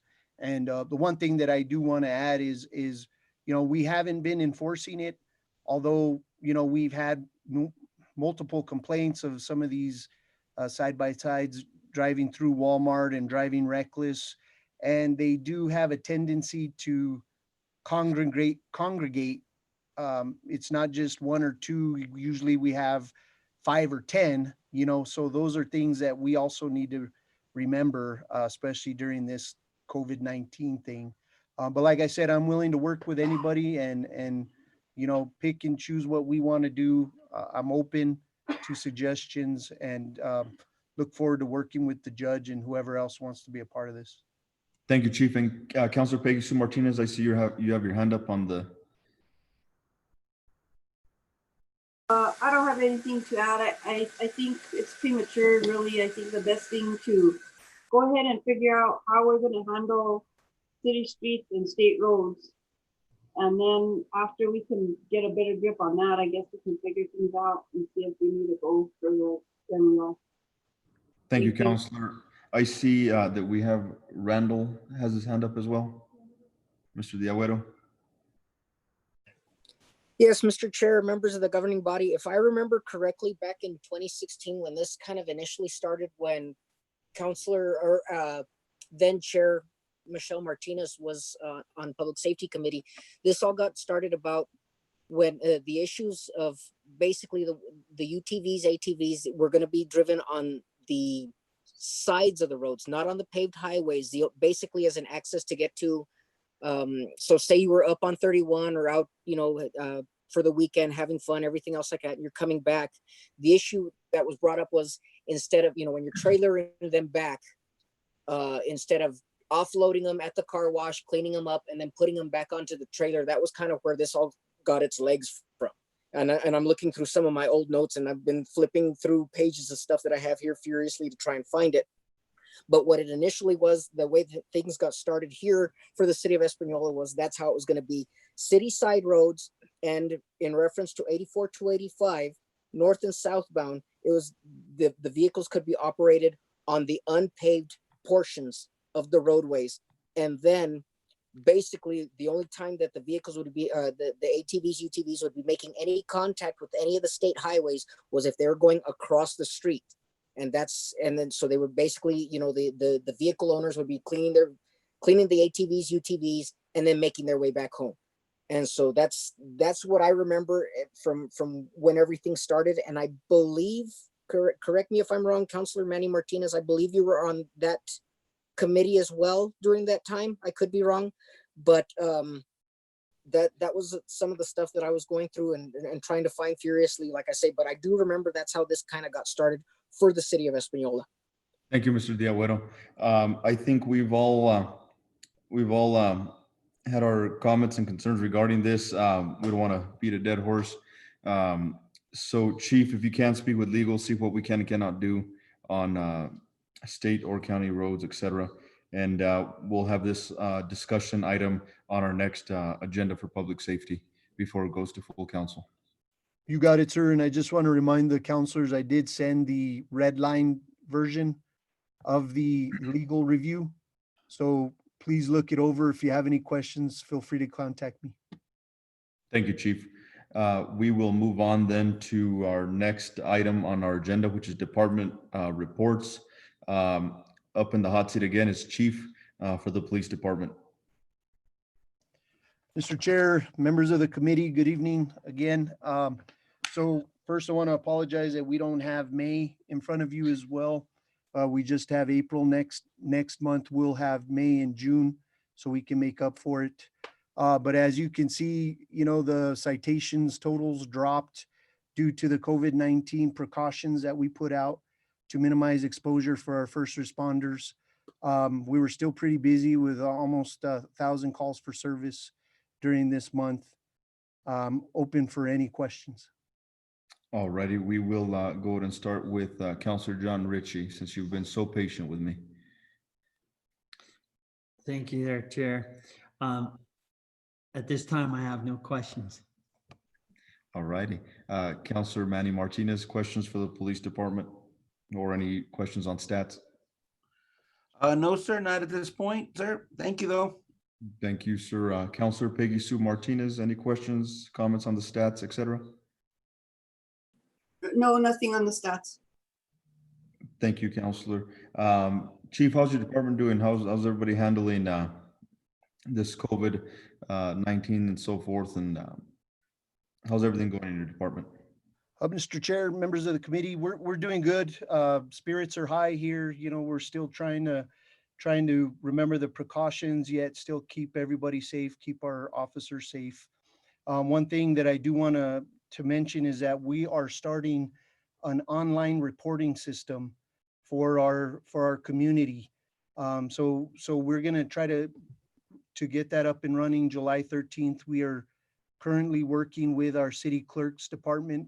So any incidents after the fact, any incidents that do not have any suspect info, any incidents such as a hit and run accident, minor fender benders, things such of that nature, lost or stolen wallet with no suspect info, our community and our citizens can go online, fill out the report, and then what it'll do is it'll go to one of our administrative supervisors. They will get a case number and follow up with the citizens, and that'll keep our officers that are on patrol working and responding for calls for service.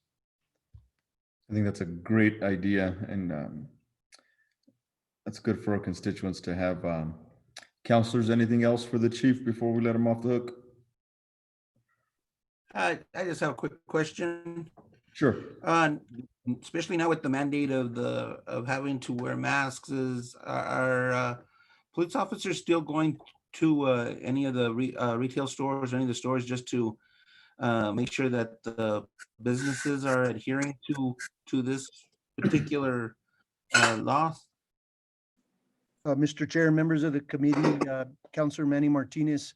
So our officers are still following the public health order, which is contacting state police.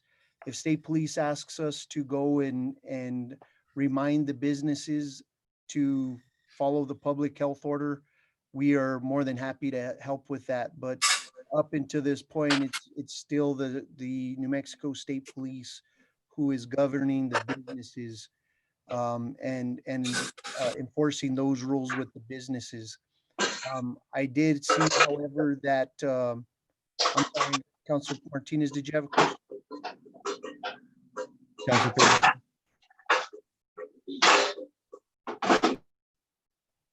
yeah, go ahead. Yes, Oh. Okay. Sorry about that, sir. So the New Mexico State Police is still enforcing the businesses. However, we did receive information that the governor's office might want us to start enforcing $100 fine for people not wearing masks and a penalty or petty misdemeanor assessment for jail time up to not exceeding 6 months of jail time. So those are things that I would really love to see if we can sit down and discuss. I brought that up to the mayor about 10 minutes before we had this meeting because I just received that information from the Department of Public Safety's office. Alrighty, thank you, Chief. Councilor Peggy Sue Martinez, did you have a question or anything? Because your mic was unmuted and. I'm sorry, I do have a question. I am curious about police reports. I've had some recent phone calls concerning not being able to get a hold of certain police reports. And I know that we have ordinance concerning the timely writing of those reports. So can I get something from the chief on as to how that's being handled? Mr. Chair, members of the committee, Councilor Peggy Sue Martinez, please have your constituents call us. We'll be more than happy to look into that. It depends on the reports that we're talking about. From what I gather, we have pretty much been caught up with reports, but if there are some missing, I'll be more than happy to look into a specific case or report. I have not received anything from anybody in some time about any missing reports. Right. Thank you, Chief. Councilors, anything else for the police department? Councilor Manny Martinez. Thank you. I'm not sure if this is a question for the chief, but going back to what you mentioned just a few minutes ago about the state trying to or wanting to have you enforce the mandate of the wearing of the mask with a possibility of $100 fine and jail time and so forth. My question on that is if the city police does start enforcing such laws, giving out such tickets, is that fines going to be given to the state, or would those fines be staying within the city of Espanola? Mr. Chair, members of the committee, Councilor Manny Martinez, right now it is a state statute. We do not have a city ordinance, so we would have to go through magistrate court to issue it, unless we can jump on it and get an ordinance as well together and cite through municipal court. Given that we do decide to enforce these laws. Again, that would be hard to do, especially with these OHV ordinances. If these people are out and about, a lot of these vehicles are open door, open window, so exactly what are we going to be mandating? I did send you all the rules that the DPS sent me. I did email those to you as well. So you're welcome to look over them, but a lot of it says, ask your legal department. So I sent that to our legal for review as well. Thank you, sir. Thank you, Chief. You're welcome, sir. All righty, Councilor Ritchie, anything? No. All right, thank you, sir. All righty, Chief, well, we appreciate all you do and stay safe out there. Thank you all. Have a good evening. We'll move on to Project Race, and we have with us, I see Program Manager Justine Valencia with us. Justine, the floor is yours, ma'am. Good evening, Chair, members of the committee. With you, we have the report for Project Race, and it's for the month of July. And then also some upcoming activities, events, and training and meetings. So if you have any questions, I open it up now. Thank you, Ms. Justine. We'll start with Councilor Manny Martinez. Any questions or anything regarding Project Race? No, I just want to thank her for all that she's doing and still continuing to reach out to all these students. I know that she's had it probably difficult, especially when the school's closed and all that's gone on. And of course, the extracurricular activities that the kids mostly have during the summer. I'm sure you found it very hard, but I do know that you're still reaching out to them. So thank you so much for everything you're doing and continue doing a great job. Thank you. Thank you, Councilor. We'll move on to Councilor Ritchie. Anything? Thank you, Chair. I just, same sentiment as Councilor Martinez. This is a difficult time for you to be dealing with the students, but I know you're available for them and the resource is still there. And thank you for all your efforts and work for our community. Councillor Peggy Thank Sue you. Martinez, anything for Project Race? No, nothing to add. Thank you. Thank you, Councillor. I've got nothing to add, Justine, just because I heard you today on Que Dice Radio. So all my questions got answered. So I appreciate all you do and thank you. Thank you. Have a good evening. Have a good night. We will move on to planning and land use report. We have code enforcement officer, and actually, let me see. Nope, I don't think Justin's with us anymore. He was. Richard, is he going to present or is it going to be you? Oh, there he is. He just popped up. All right. The floor is yours, Mr. Padilla. Sorry about that. Mr. Chair, members of the governing body, here's my stats for June. I stand for any questions or concerns. All righty. Councilor Peggy Sue Martinez, anything for planning and land use? No, I just want to thank them for the job that they're doing and thank Justin. You know, I don't go to town very much these days, but when I do, I do see him out and about or along the west side, particularly last week and the week before in the Ranchitos area. So certainly we appreciate the work that he's doing. I know that this is one of my biggest concerns is the way that things look in neighborhoods and how they define areas for the entire neighborhood. So I certainly appreciate the work that you're doing and trying to get people to clear things up. Thank you, Councilor. Councilor Ritchie, anything for planning and land use? No, not at this time. Thank you. All right. He's on mute, but he said not at this time. We'll move on to Councilor Manny Martinez. Anything for planning and land use? Thank you, Chairman. No, I just want to thank them for everything they're doing. I do just have a question on that piece of property that I had mentioned before, across the entrance to McCurdy School off of McCurdy Road. That fence area that's off the highway. I don't know if you're able to get in contact with the owners of that property.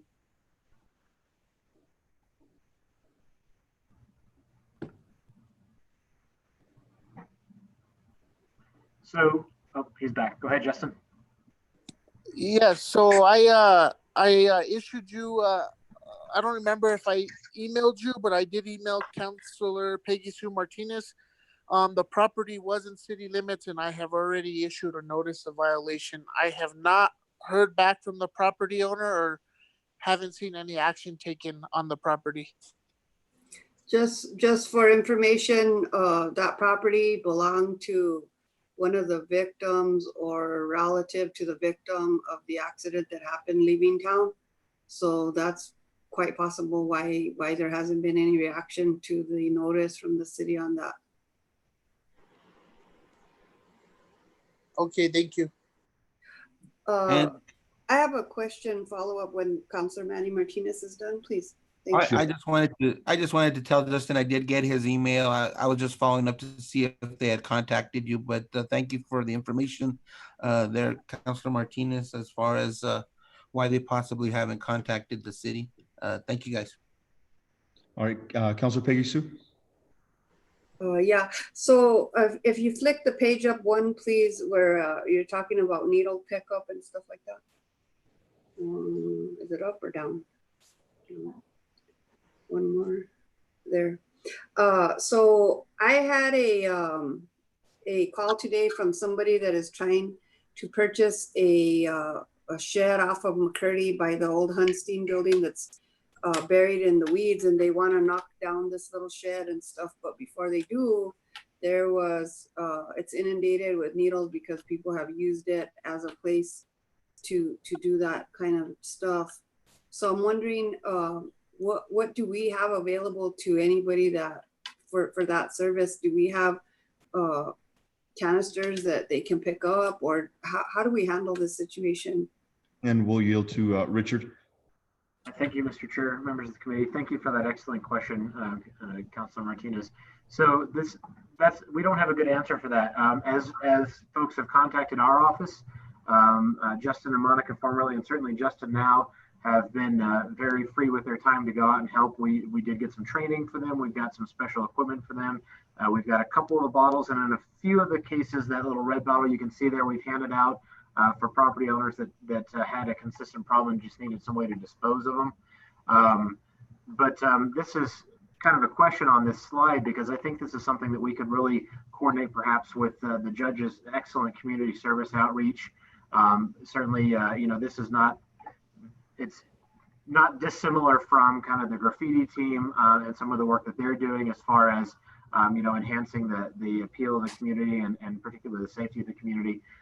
But so far, at this point, at least in our office, we've just kind of responding to a case-by-case basis. That particular photo was taken. Justin was out last week on the property that's behind kind of the floral shop and the H&R Block and the pizza place there, and picked up about 40-something needles in an afternoon with that property owner. The property owner just called us asking for help, and Justin went out and helped them out. So I do think this would be a good thing to discuss as a committee moving forward, is what's the best way to kind of approach this? What service does the city want to provide? Is this something that we've got the manpower to do, or the equipment to share, or how do we want to handle that?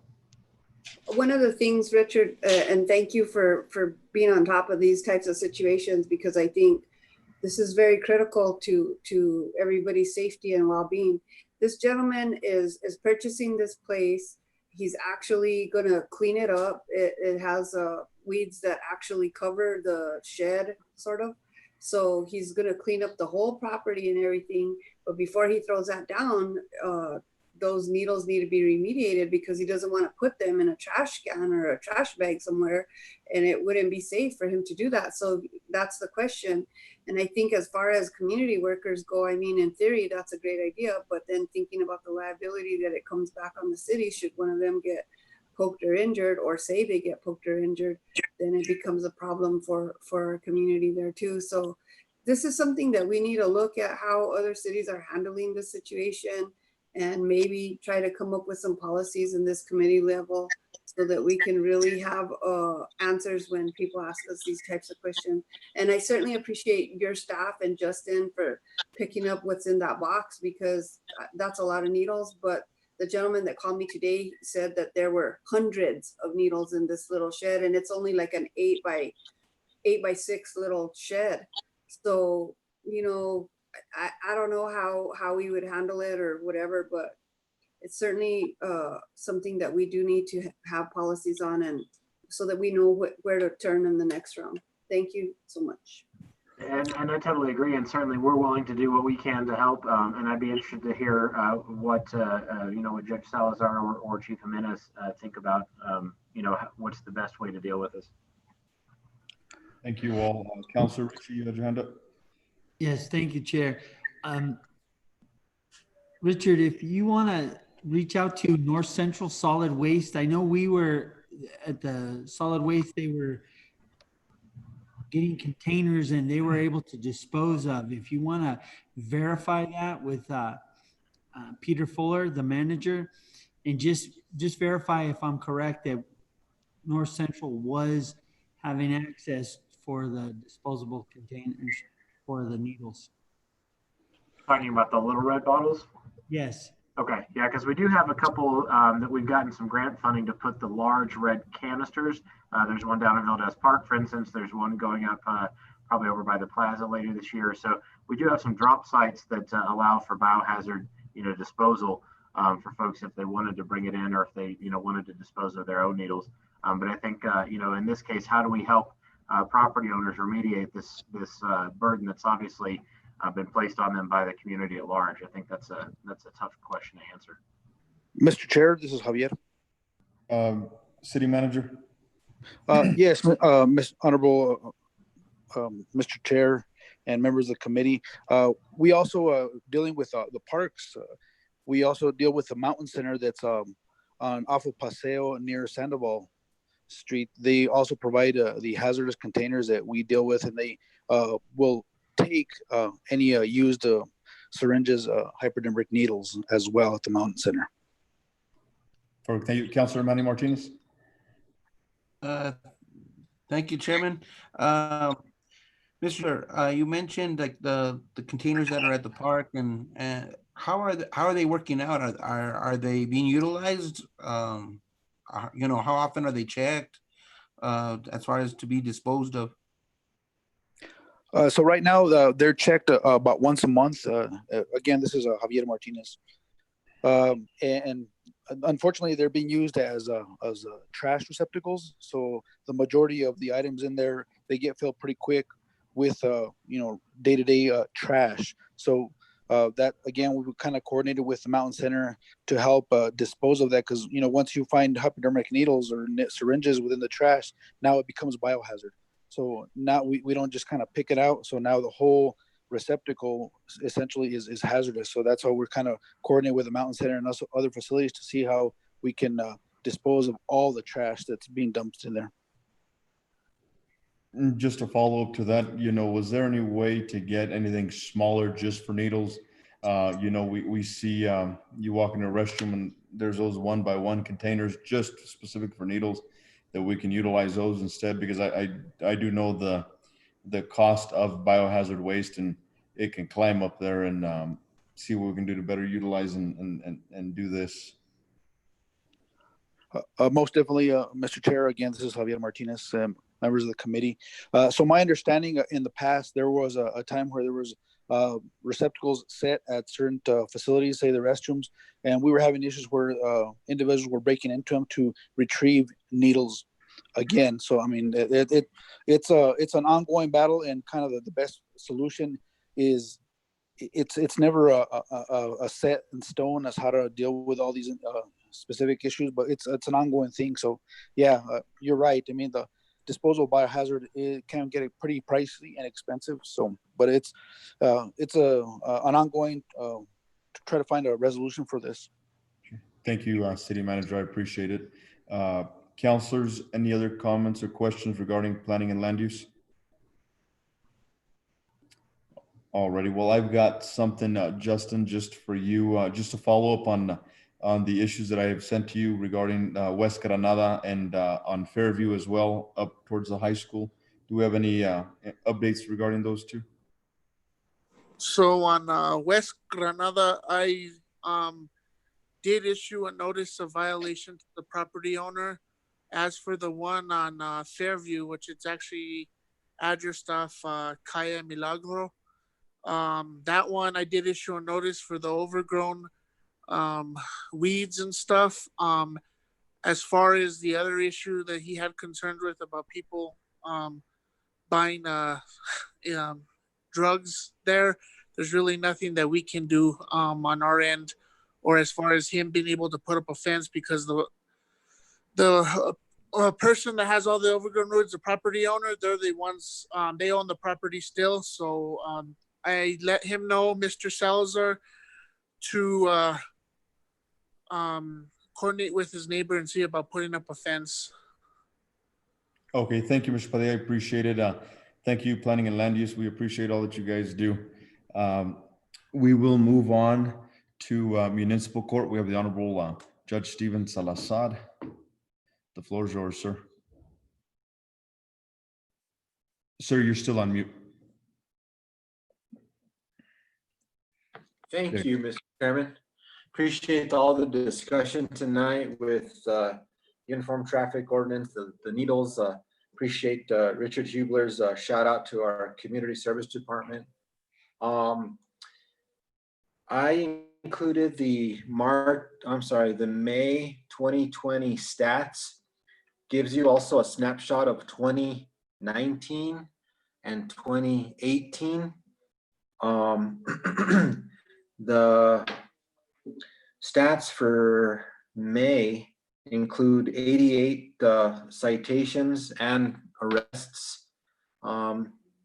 Snapshot of 2019 has 51 citation and arrests, and a snapshot of 2018 is 200 citations and criminal complaints and arrests. So you have a snapshot of 3 years. I think it's important to give this data to the Public Safety Department or the committee so that you have a snapshot of data. I know that data is important. I know that's how you came to the conclusion for care of prisoners line item is you look at years and years of data and so forth. And it's good to include all this data. Besides that, the court is doing okay. We're open for business. We check everybody's temperature as soon as they come in. We ask them, we have a questionnaire that's developed by the Supreme Court. And if anybody has symptoms or if they're exposed, we can't let them into the court. We have performed a lot of court hearings over the phone. We've performed trials over Zoom. We've performed in-person trials. We have our court chairs all set up at 6 feet, all 6 feet apart. The city attorney, Mike Jones, showed up today for some trials. We were able to do a couple one phone trial, one video trial. I think there was a couple no shows today. Tomorrow we have 3 trials with Mike Jones, and our garden is going good. We harvested our garlic 2 weeks ago. We have tomatoes growing, and if you're interested in garlic and dropping off a donation for garlic, I'll let Richard be the first to come sample it. And whoever else. There was a lot of graffiti over the weekend at the Valdez Park. Gary went out to cover all the graffiti at the concession stand, the ramps. He worked in conjunction with the Parks Department. The Parks Department recovered about 50 needles.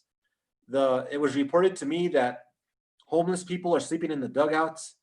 Homeless people are using the bathroom in the park, and the park has become kind of gross because there's needles. People are using the bathroom on the bleachers. They're using the bleachers as porta potties or whatever, and the graffiti has gotten really bad. Well, it was bad this weekend. We covered it up. So I know City Manager Martinez has seen this firsthand. Needles, graffiti, that park is plagued with problems, and there needs to be some kind of solution. I don't know why we sit back and just let things continue to be victimized. It's a bad situation, and here we are trying to make our city better, but sometimes we just kick back and let things get worse. I wanted to ask Ralph if he's doing any outreach to get people to go to the Pathway Shelter, because there's homeless people on the west side that should go over there and take advantage of the facilities that they have at the Pathway Shelter rather than sleeping at the Valdez Park. There's 50 needles on Monday morning, graffiti, people using the bathroom. We need to change our approach on how we protect our city property. Judge, if I can pause you right there. I know Councillor Manny Martinez has his hand up. Thank you, Chairman. On that note, I know that we've spoke about it before, about the possibility of putting at least cameras within the park so that they could somehow be monitored in this way. If there is someone doing illegal activity or that shouldn't be, of course, staying within the dugouts or any part of the park or doing anything like that, that it would at least the cameras might be able to notify the police to go and be able to check those out, because I'm sure the majority of this happening, of course, in the dead of night when people aren't there to witness it. So I would like to see if there is anything we can do as far as cameras of some sort to place within the park, especially where these areas are, I'm sure it's certain areas that are constantly being hit by, and that way maybe we can help put some sort of a dent in this. Also, I was just hoping to see if maybe in the future, Your Honor, if we would be able to maybe see with these citations, what is going on afterwards when they do go and see you on some of these, as far as like traffic tickets, if they are paying their tickets, or how many are actually going through that through the courts, and what they're being fined and stuff, sir, to these citations, sir. I think that you've done that in the past, where you have sent us some of those reports, and I think it'd be very helpful to see that as well. Thank you. Councillor Peggy Sue Martinez, they just made me aware you had your hand up via Zoom. I think it was up for something else. Chair, I'm just listening and thank you. Okay, sorry about that. I apologize. No problem. It's okay. Councillor Ritchie, anything for the judge? No, sir. He said no, sir. His mic is still muted, though. I heard him. Okay. Did you? Judge, anything else? Councillor Ritchie. Hey, Judge. So, Mr. Chair, just one last thing. We work with all departments. We work with fleet, we work with recreation, we work with general services, we work with the police, we work with whoever we can work with. We're always there to help people, and Richard has a lot of good ideas, and I appreciate Justin, and we just need to get busy, stay focused, and not let these things just keep festering. We just need to continue to work hard and be consistent. And Mr. Chair and Councillor Martinez, I'll see if I can get you a conviction report or something like that, or I do submit the monthly report that has all the fines that we collect for the month. But if you want to see more, I can send you, I'll create a report and try and figure it out and try and send them for you. Thank you, sir. And thank you for all that you are doing. And you brought up a lot of great points, especially when it comes to the park and other areas. And, I'd like to not just see Ralph do some, they're doing a heck of a job already as it is. We know it's a big problem, but there's a lot of social services I think needs to get from behind the desk and go out there and help these people and get them off the streets and get them the help that they need. I know that especially with a lot of our state offices, it's come to us. Well, I think it's time that they start going to them and helping them and getting them the help that they do need to get off the street. But meanwhile, I do think that we do need to be more vigilant as far as our seeing what we can do. And I think cameras is a start. Of course, I don't know if we have enough on any particular shift that the police could do drive by through the parks to see what might be going on. But I think a camera would help at least let them know when there is an issue going on, and especially on city property. Thank you. Mr. Chair, if I may. Chief. Yes, sir. So, hey, Judge, is it possible to see, I know you do have a couple of community service workers working this week. Is it possible to maybe send them or transfer them over to the park this week? And what I'll do is I'll start trying to get some courtesy rounds, but I know for our officers, I know those houses behind Valdez Park and where the baseball field have been problem areas. And I know Jeff Sargent told us that somebody cut the hole in the fence back there. So, if our officers aren't on foot patrol there at all hours of the night, it's going to be hard to see those things. So I'd like to see those cameras, and maybe we can do something where we can put those on the capital outlay for the next couple of years and start doing a shovel-ready project. So I can take that up, Councillor Martinez. Chairman, just to follow up on the cameras, I've seen in Santa Fe and Albuquerque like portable cameras that have this like a big server and backup batteries. It's like a trailer, and it has like antenna that shoots straight up in the air, and it has like a cluster of 4 or 8 cameras that are pointed like in 360 degrees. And I know I've seen them in Santa Fe on the plaza, and it'd be nice to get a quote for one and see what we're looking at, because you can move, you can do it portable. You can put that trailer portable, and maybe Chief Jimenez has a connection in Santa Fe with the city of Santa Fe and ask about that system. Mr. Chair, follow up if I could. Sure. Yeah, Your Honorable Salazar, Judge Salazar, I did speak to them. We've actually used that for some of our special events. And the problem with that though is that it has to be manned 24/7. So again, you have an officer manning that via iPad or computer. So there is a sensor. Unfortunately, it doesn't work without somebody monitoring it, but I did look into that, and they do use it for special events, such as fiestas and Zozobra. But I'll take the lead. I'll start looking into a camera system and see what we can do. I know Poake has cameras throughout their pueblo, and they seem to be pretty effective, and they have it plugged in with 911. So that might be something where we can all share the bill. Sounds Mr. good. Chair, Mr. Chair. Yes, City Manager. Yes, Honorable Chair, members of the committee. So I just want to give a little bit of an update. So it was brought up for Public Works last night in the progress for Ranchitos Park. We did get the CDBG grant of $440,000, and we're in the process of going out to bid here pretty soon. We're just doing the final environmental studies moving forward, but we're going to focus on the renovating the portion of the park between the aquatic center and the baseball field, and lighting will be coming with that. So I think a lot of the deterrence of illegal activity is lighting as well. So just a heads up on that.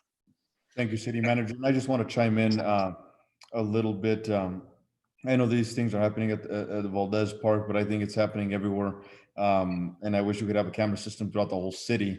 But the other day I was out and about at 2 a.m, and I decided to take a stroll through the whole city, and oh man, you'd be surprised at the various amount of people walking around. It's shocking.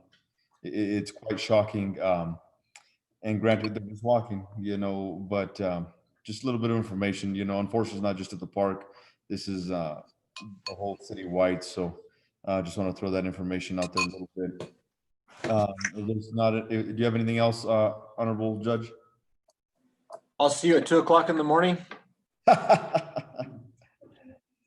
Oh, I see Mrs. Clay. You turned your camera on and you have your hand up.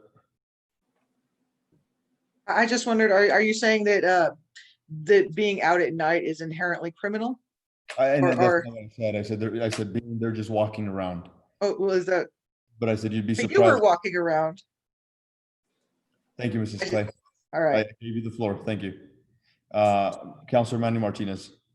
Thank you. Thank you, Chairman.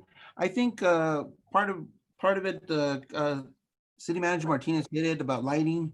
I'm glad to see they're going to be installing more lighting at the park there in Ranchitos, and I know that the previous administration a few years back was looking at more lighting as well as the Valdez Park, and I'm not sure where that stopped, but I think that is something we have to look at, because they were looking at putting lighting more towards especially in those darkened areas that where the chief mentioned as far as cutting the fences and all these issues happen. I think that's another thing that we can look at. Like I said, I know it was looked at before as far as adding more lighting to that area, and I think that is, you add lights, you add it to cameras, and that might, and it might not, the lighting might deter it, but at least the cameras will pick it up and allow the police officers know when to go to those areas, sir. Thank you. Thank you, Councillor. Judge, anything else that you'd like to add? I yield the floor to the fire chief.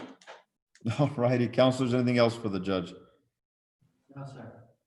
And Councilor Richie said no, sir, with his mic still muted. But we will move on to the fire department. And Chief, I do apologize on the agenda. It says interim chief. I just scratched that out on my agenda. So Chief Padilla, the floor is yours.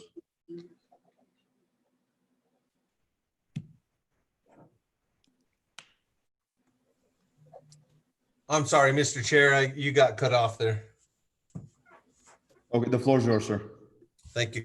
Mr. Chair, members of the committee, as you can see, I have a little list here. The first one is our stats for the month of June. Open for any questions on those. We will start out with Councilor Peggy Sue Martinez. Any questions regarding the stats for the fire department? Not yet.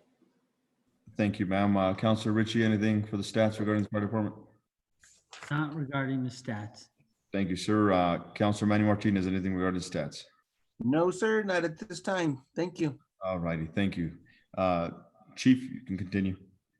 The second on the list is a blood-borne pathogen procedure. Throughout the last few years here with the fire department, I have noticed that we do not have anything of this sort within our policies. I've been researching it, and this is a requirement. I spoke with Sally. We got a template from our insurance company. I went through it and started adding how and what departments that should be using this policy. I added the police department, the fire department, wastewater, water, and this is for exposures. That if we do have exposures, and how do we distribute the equipment, how we have the equipment, who's responsible for getting the equipment out, and it keeps your medical records if you do have an exposure for up to 30 years. Having this type of policy within the city of Espanola will help us with the liability of not having the policy. So if it's quite long, but if you guys take a look at it, if you guys have any questions, you're more than welcome to call me.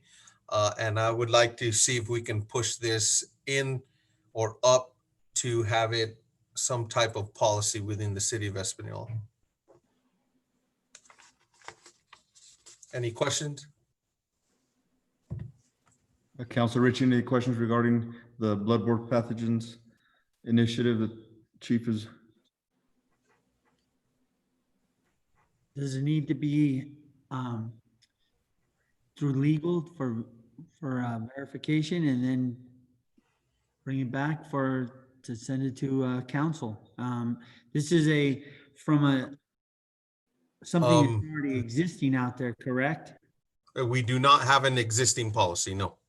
But this policy is from an existing, or you created this? I mean, this came from our insurance company, and it's just a template from them. I did have one written out, and like I said, Sally contacted our insurance company, and they wanted it used in this type of format. So we just went with that. Pretty much they were both the same, but we went with this format. And if I can follow up on that for Councilor Richie, I don't think a policy like this needs to come before council. I think as long as he informs us about it, I think it's already gone through proper channels and he's working on it.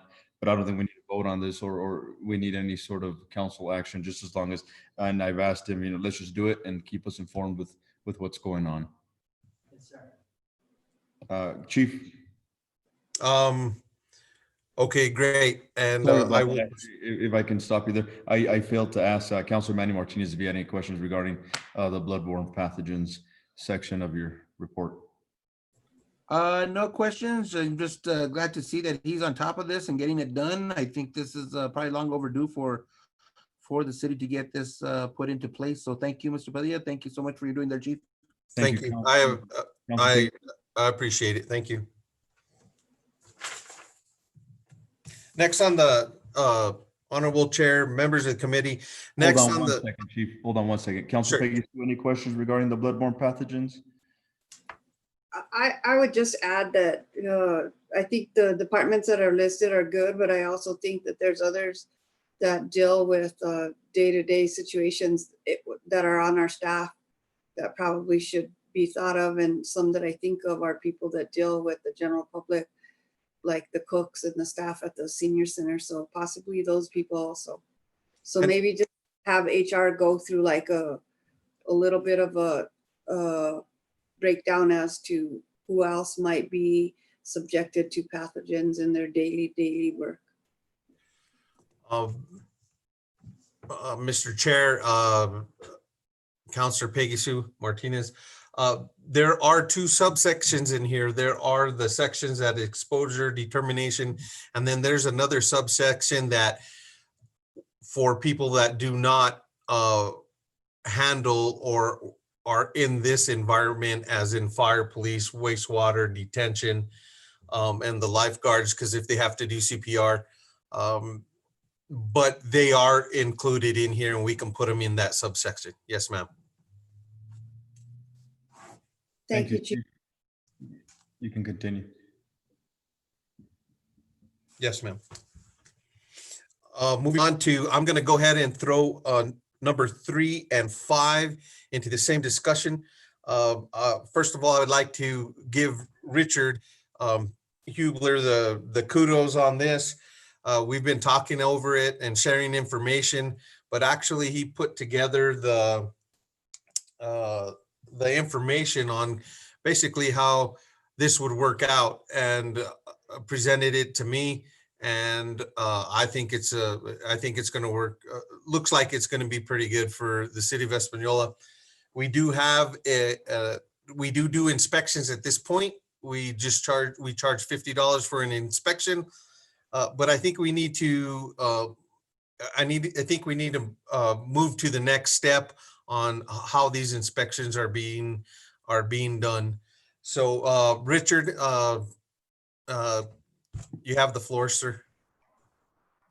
Thank you, Chief, members of the committee. So this was added late to the packet and also emailed out to you all individually, I believe. There's a memo in there following the example that Chief Padilla had included previously of Fort Mill and their false alarm ordinance.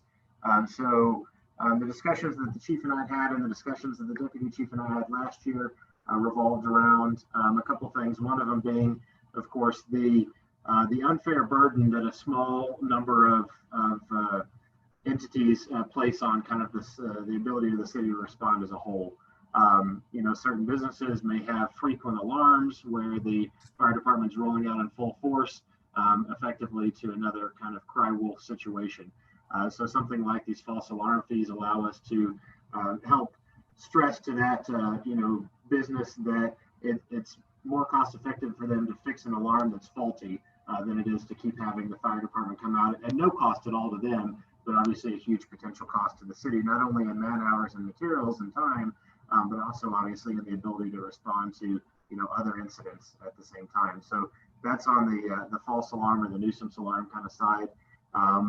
Taking into account a couple things we'd like to encourage businesses to do to install the appropriate alarm systems. Ralph mentioned this a little bit earlier in talking about the pathway shelter, that they're putting that in there in addition to their fire sprinklers. So those are things that are good all the way around in every aspect for the city. It cuts down on, the potential, loss of life and helps the responses.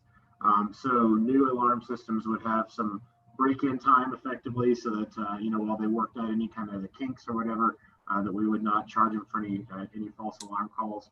And then, of course, we certainly don't want to discourage in any capacity any school facilities from getting the necessary fire and EMS response. So those would also be exempted from the proposal. But otherwise, the first couple false alarms of the year are kind of freebies in the sense that, we've tested it, the alarm works, the fire department rolled out. Now, please fix these so that we don't have to keep coming and then it gets a little bit more expensive to those businesses that don't, step up and do the right thing and make the necessary adjustments. So $100 a call, up to a couple $100 a call for frequent and repeat offenders.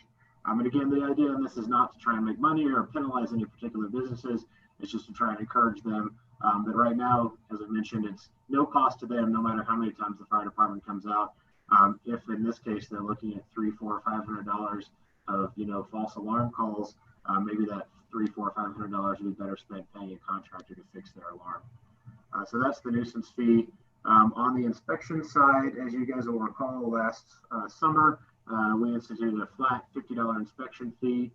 Feedback that we've gotten both from members of this body and from the community at large is that not only could that be considered burdensome on particularly some small businesses, but it's not necessarily fair because the amount of time and work that's involved to inspect a 80,000 square foot big box store is dramatically different than the amount of time and work it takes to inspect a 1,500 square foot strip mall unit. So we've proposed a sliding fee scale on that based on the square footage size, with the provision to add some additional charges for repeat inspections. If you have to go out to an auto dealership 5, 6, 7 times, or if we've got hazardous materials that require additional work from our inspectors. So if this kind of thing is amenable to you guys, then we'll bring back an actual ordinance for review and consideration and take to the council. Thank you, sir. May we pause, Chief, for the questions from councilors regarding this matter? Sure. Already, Councillor Manny Martinez, any questions regarding this matter? No questions at this time. Thank you. Thank you, Councillor Sue. The only issue that I have with this is the timing. I think, the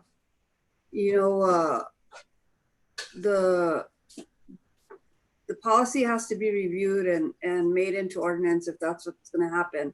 The real deal is that the business community of the city of Espanola is maintaining the trash for the city and almost for the county. I mean, they're the ones that are taxed on their trash so much that they hold the trash costs down for everybody to be able to afford to throw our trash. And I really feel like beyond Walmart, Walgreens, and Lowe's at this time, it seems to me that the business community in Espanola has really been hurting. I know a lot of business people that are down to 30% or less on their business, and that's really concerning. I think that these things are okay later on down the road, but I think now during this COVID and not really knowing what the future holds for the businesses of Espanola and how many are going to make it and how many are going to survive, I think that we need to be very cautious with how we handle this. Thank you, Councillor. Councillor John Richard. Thank you, Chair. Regarding the false alarm, I think if we get it implemented and all the process that it takes, again, we're giving them I think they get 2 passes, and then after that, if they, the third one, it starts the fees. And again, this is public safety. If we're being called out for false alarms and we're going out in full force and we have a real situation going on, what do we do? So again, I understand Councillor Martinez's concerns with during this time of economics with our business community. But again, this is going to take a few months to get implemented, get passed, and then it's educating our businesses to make sure that their alarms are correct and working properly so that it doesn't cost them any money. But again, it'll be months before this is fully implemented. And I think we need to go forward and ensure that we're taking care of our public and making sure we're cutting down on the false alarms. Because I think the last report, it was like 2%. That's still high. We shouldn't have that in our community. We need to be available for those true emergencies. No other comments. Thank you, Councillor Ritchie. Any other councillors have follow-up regarding that? Councillor Manny Martinez. Thank you. I do see the concern that Councillor Martinez has as far as the economic that our businesses are in right now. But also on that note, I do see that it's for commercial, commercials. What about private homes when that's a false call? Will we be implementing, will this be something that we're looking at as well to individuals when a false call is called out and our firefighters have to go out there?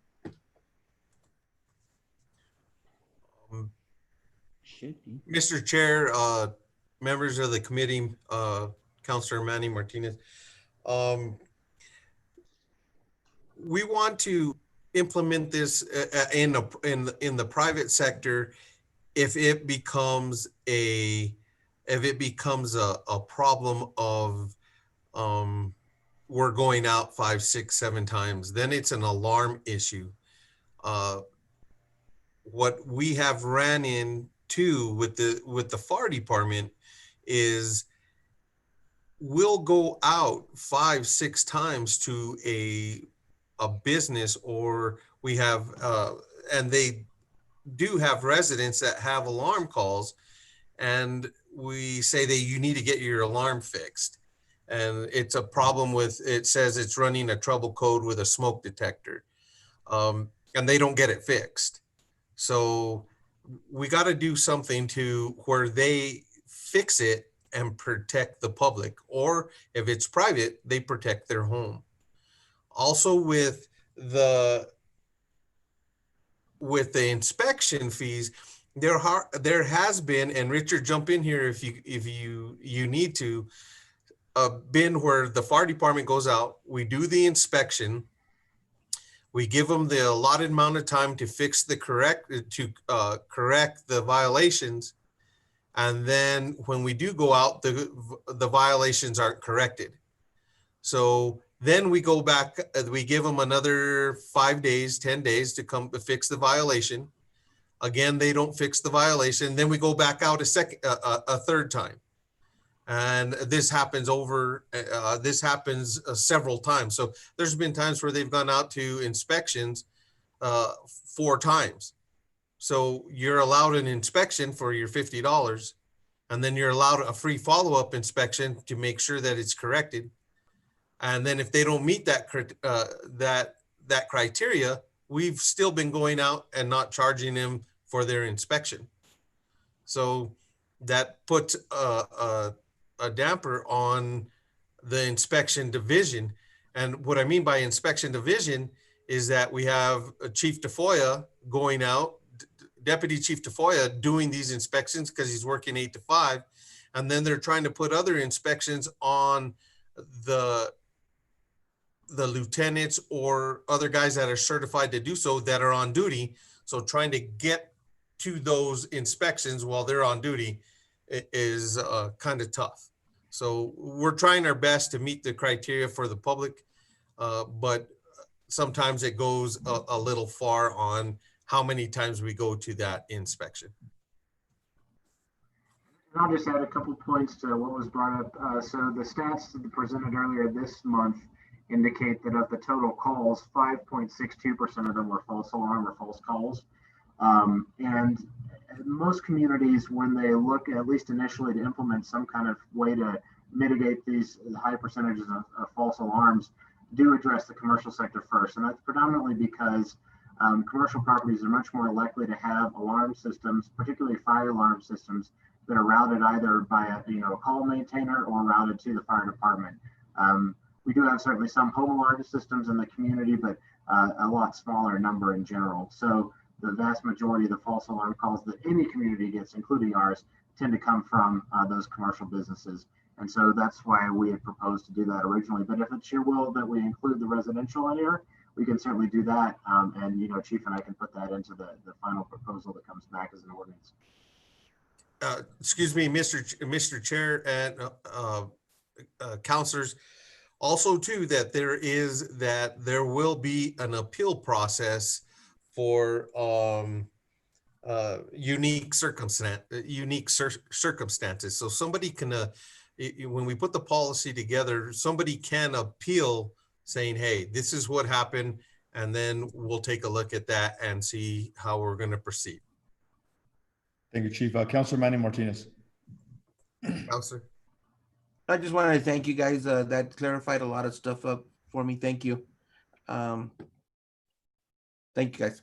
You're welcome. All right, Chief, you can continue. Okay, number 4, I'll make it real quick. Firefighter recruit testing. We're trying to put a really a good recruitment program.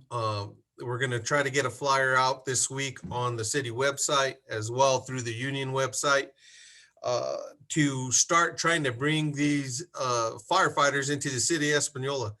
What I've noticed now with the pay plan that the city has for through collective bargaining also is getting people a little more interested on working here in the city. And we just need to get a nice broad band and let them know that we're looking to hire people. We ran into a situation with, we have a gentleman that applied and with he meets a lateral status. So we put a policy with HR and working with Sally and Shannon. They're awesome to work with. We ran that through. We got a full policy with help from Los Alamos Fire Department for new recruitment and the whole packet to be going out to them in a timely manner so we can prepare them for what test, physical and written, and prepare them to be taking these steps. We have a higher passing rate and giving them that information and what they can do to better themselves for the testing. And thanks to HR for really working hard on this, and we're ready to hit the ground. We got the recruit testing, the recruit firefighter policy ready to go, their hiring packet, and the new lateral packet also. So we're ready to go on that. Kind of excited. Councillor Ritchie. Thank you, Chair. Just, so everybody has a good laugh here. Councillor Ritchie's been getting mad because I don't see his hand, but he doesn't have his hand in the camera, so I can't see it. So just, there you go. Councillor Ritchie, the floor is yours. Thank you again, Chair, for being so observant. Chief, I was just, regarding recruiting efforts, have you thought about going on the coffee break and pitching your department to the community through the radio? Mr. Chair, councilors, I would love to. I think I got signed up for a couple of days, once in August and whatnot, but if they open up a slot for me, I'd be more than glad to go on there. I think that'd be a great effort. Again, thank you for all that you're doing for our city, and you guys be safe out there. Appreciate all your department does for us. Thank you. You're welcome, councilors. One last thing, number 6, Mr. Chair, and The floor is yours, Chief. I don't know, thank you. I got it, man. I'm trying to get you guys out of here. EMS Fund Act. We run all our whole EMS division off of funding from the state, from the EMS Bureau. Okay. This year it went down. It stated that we had a lower call volume. I don't know how that happened, but we are short about, we're going to be short on our EMS division this year about $3,000 to $4,000. So we run equipment, training, medical supplies, all off that money just for the year. So I'd like to give my staff, the lieutenants, all the firefighters within the fire department on being very creative out in the field on how to make this work throughout the year.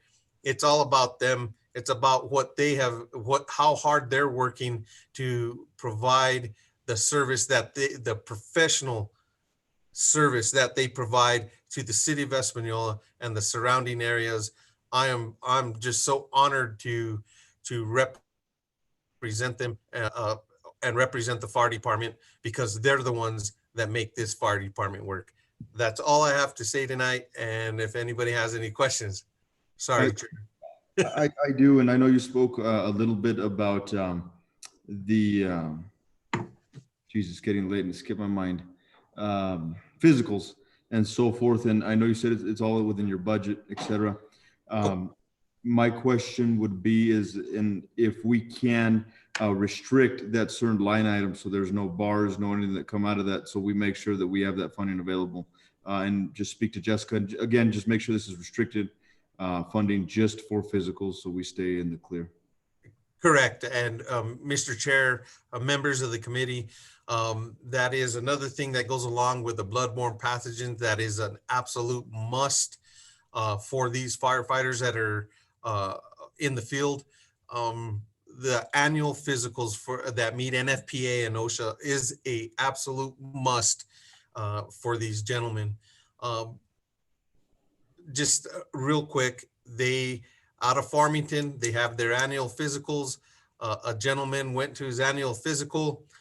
They found him with cancer, and at this point, they detected it while he was having his annual physical. This is so important for these firefighters to have this every year, due to the fact that our cancer rate is up about 9 to 14% above anybody else. So again, thank you, Mr. Chair, councilors, for listening to me. I know it was the last one, but it's all about these guys in the field. They are the guys that are making this happen and providing you guys and your constituents with the professional service that they provide. Well, Chief, guess what? You'll be first next public safety meeting. Councilors, any comments, concerns? I got a text from Councillor Peggy Sue Martinez. She did have to log off. So she sends her good nights. Councillor Manny Martinez, we'll start with you. I just want to thank all of you. Ron, thank you guys so much. Richard. You're welcome. Thank you guys. Thank you guys, the sheriff, of course, the judge, you guys, great reports. It's great to get all this information. Helps us out very much. And thank you guys. Just keep up doing the great work that you guys do. And I hear a little somebody in the background there. I'm not sure who has that one, but thank you guys so much. That was me. That was you. That was me. That's your pal. Councillor Ritchie. Thank you, Chair. Again, I want to thank all the departments for all your efforts that you've do for our community, and you all be safe out there, especially our fire and police department. Thank you, guys. And our next item is our next meeting, which would be the first Wednesday, obviously, of every month. Tentatively August 5th. Councillor, do you have any rebuttal regarding August 5th? No, sir.